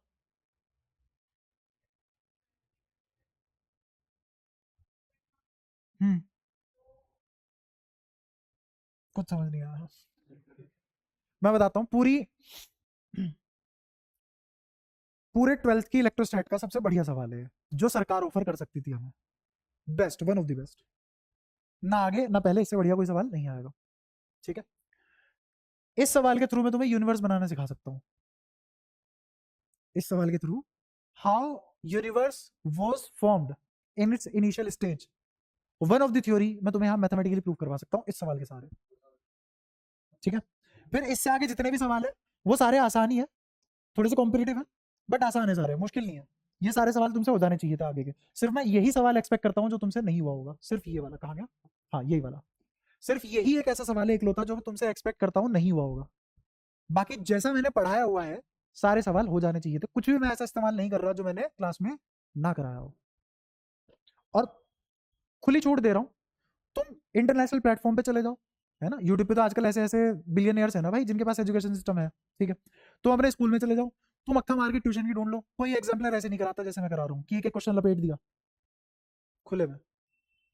इवन तुम्हें सजेशन भी देंगे बेटा एग्जाम्पलर कर लो, और अगर देंगे भी तो बोल देंगे बेटा बस एमसीक्यू कर लेना और मत करना। और मैंने जिस लेवल की थ्योरी पढ़ाई हुई है, सिर्फ इकलौता ये सवाल है जिसको मैं मान सकता हूँ तुम छोड़ सकते हो मेरे भरोसे। बाकी कोई ऐसा सवाल नहीं आया अभी तक जिसमें मेरी जरूरत पड़नी चाहिए थी। सारे सवाल वही थे जो मैंने क्लास में करवाए थे, या फिर थ्योरी वही यूज हो रही थी, उससे कम लेवल पे थ्योरी यूज हो रही थी जो मैंने क्लास में करा दी। अब वो तुम्हारे ऊपर है। देने वाला तो तुम्हें सब कुछ दे सकता है ना, जैसे बोलते हैं ना देने वाला ऊपर देता है, जब भी देता है छप्पर फाड़ के। तो वो तो सबको ही दे रहा है, बट कौन इस्तेमाल कर रहा है? वो सबको बराबर देता है सच में, बट कोई आईआईटीएन है, कोई डॉक्टर है, कोई कबाड़ी भी है, कोई लोहा टीन प्लास्टिक भी है ना। तो सब क्यों अलग अलग है? क्योंकि जो दिया जा रहा है सब उसको अपने अपने हिसाब से अलग अलग तरीके से इस्तेमाल करते हैं। मैं तो तुम्हें पूरा पढ़ाऊंगा, मैं पढ़ाऊंगा तुम्हें पूरे के पूरे 100 नंबर के लिए, पूरे 100% मार्क्स, एक भी कमी नहीं। तुम देखो तुम इसमें से कितना रिसीव करके कितना परफॉर्म करोगे। उसमें मैं तो अपनी पूरी एनर्जी देके चिक चिक के तुमसे 10 बार पूछ भी लिया है कि भाई साहब ये है ना। तो ये सवाल तुम्हें समझ में भी नहीं आया होगा ये सवाल, क्योंकि ये कह रहा है कि अगर मैं हाइड्रोजन का बहुत बड़ा गुच्छा मान लूं, इतना डेंस कि पूरा सारा का सारा यूनिवर्स का मास इस हाइड्रोजन के गुच्छे में है, और इलेक्ट्रॉन और प्रोटॉन पे अब सेम चार्ज नहीं है। अभी तक हम क्या मानते हैं, इलेक्ट्रॉन पे कितना चार्ज होता है? -1.6 × 10⁻⁻19 कूलम। और प्रोटॉन पे कितना होता है? +1.6 × 10⁻⁻19 कूलम। ये किस पे चार्ज है? इलेक्ट्रॉन प्रोटॉन पे। क्या मैग्नीट्यूड वाइज बराबर है? वो कह रहा है कि अगर ये चार्ज डिस्ट्रीब्यूशन हल्का सा भी इधर उधर हो जाए, हल्का सा भी इधर उधर हो जाए, या प्रैक्टिकली इक्वल नहीं होता, प्रैक्टिकली इक्वल नहीं होता, तो ये किसी रेशो में बटेगा, किसी रेशो में बटेगा। जैसे मान लो इलेक्ट्रॉन से प्रोटॉन पे कितना फालतू है चार्ज, इलेक्ट्रॉन से प्रोटॉन पे कितना फालतू है चार्ज। इस लाइन को मैथ्स में कैसे लिखते हैं? इलेक्ट्रॉन से कितना फालतू है प्रोटॉन के पास चार्ज, इलेक्ट्रॉन के कंपैरिजन में प्रोटॉन पे कितना चार्ज एक्स्ट्रा है, तो वो तो डिफरेंस लगा के पता लगेगा ना। इसको नाम दिया एक रेशो वाई, इसको नाम दिया एक रेशो वाई।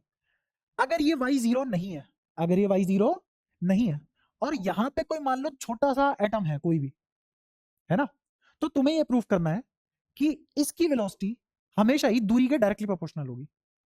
इसकी वेलोसिटी हमेशा ही दूरी के डायरेक्टली प्रोपोर्शनल होगी। दोबारा क्या बोला मैंने? जितना ये दूर जाएगा उतनी इसकी वेलोसिटी बढ़ेगी। देखो कितना अजीब है। हाँ, जितना ये दूर जाएगा उतनी इसकी वेलोसिटी बढ़ेगी। ये प्रूफ करना है, ये प्रूफ करना है, ठीक है। और y की किस वैल्यू पे, y की किस वैल्यू पे ये एक्सपेंशन चालू होगा भी, इस y की क्या वैल्यू रखूं, इस y की क्या वैल्यू रखूं कि एक्सपेंशन चालू हो जाए। कौन कह रहा है इसको भाई दूर भाग? कोई भी नहीं। फिर क्यों भागा ये दूर? इसका मतलब कोई तो फोर्स रहा होगा। इसका मतलब ग्रेविटेशनल फोर्स और इलेक्ट्रोस्टैटिक फोर्स बैलेंस नहीं कर पाए। इसका मतलब इलेक्ट्रोस्टैटिक फोर्स रिपल्सिव नेचर में ज्यादा लग गया ग्रेविटेशनल फोर्स से, क्योंकि ग्रेविटेशनल तो हमेशा ही अट्रैक्टिव होता है।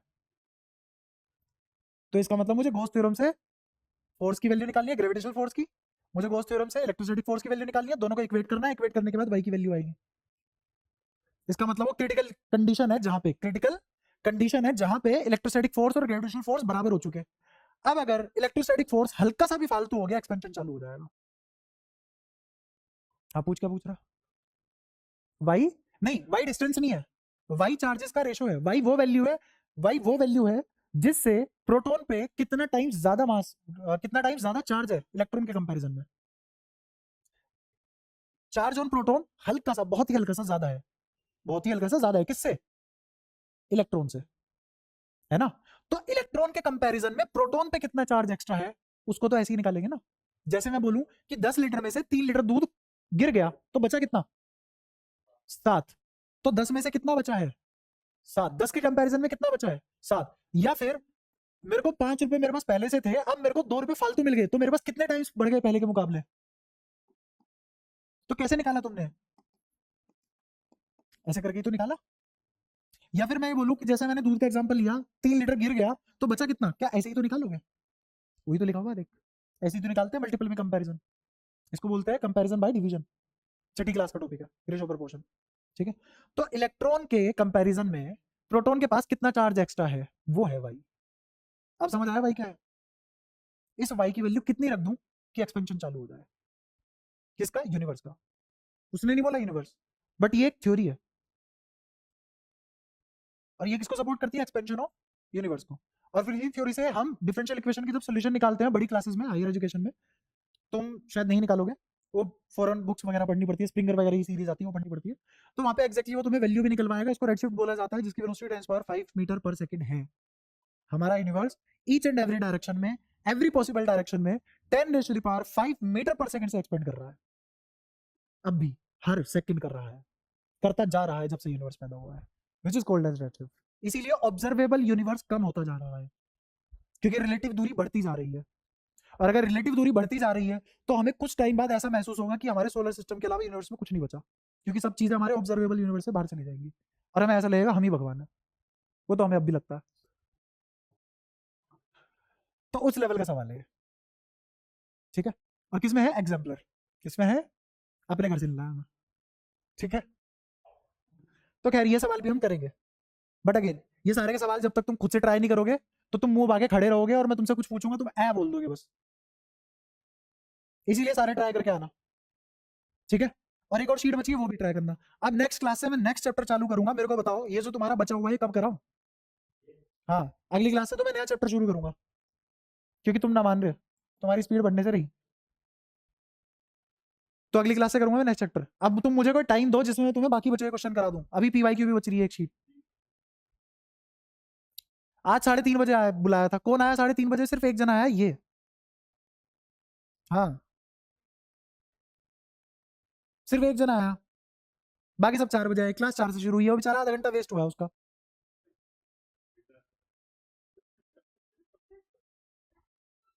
4 आता तो मेरे को कोई दिक्कत नहीं है। इतनी यूनिटी अगर इंसान में हो जाए तो बात ही क्या है। तुम में तो वो भी नहीं है। यूनिटी भी वही बना सकता है जिसमें बुद्धि हो यूनिटी बनाने की, और वो बुद्धि भी किसमें आती है? जो जिम्मेदारी उठाने की कोशिश करता हो। जिम्मेदारी उठाने की कोशिश कौन करता है? जिसके लिए मुश्किल काम आसान होते हो। मुश्किल काम किसके लिए आसान होते हैं? जो बुद्धि इस्तेमाल करना जानता हो, जो खर्च करता हो उसे रोज। तुम में वो भी नहीं है। मैं खुश होता अगर 4:30 बजे भी आते तुम एक साथ। वो यूनिटी भी नहीं तुम में, ठीक है। और वही लैक ऑफ यूनिटी दिखाती है कि अब माउथ पब्लिसिटी से कुछ नहीं होता, डिजिटल मार्केटिंग सब कुछ बन चुका है दुनिया में। भीड़ किससे इकट्ठा होती है आज की डेट में? डिजिटल मार्केटिंग से, क्वालिटी से नहीं। ये किसकी वजह से है? अपने अपना सब अलग अलग है, अलग अलग इंडिविजुअल रिजल्ट रिसीव करते हैं, किसी को सच का कुछ पता ही नहीं, कलेक्टिव कोई यूनिटी है ही नहीं, सब रैंडम इधर उधर डायरेक्शन में भाग रहे हैं अपनी अपनी थॉट से, ठीक है। खैर फालतू की बात बहुत हो गई, अब तुम घर जाओ। अरे अरे अरे अरे,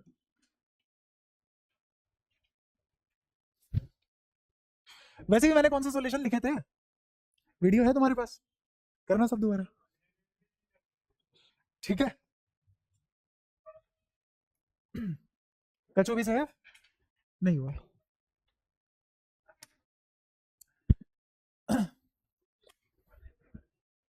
क्या?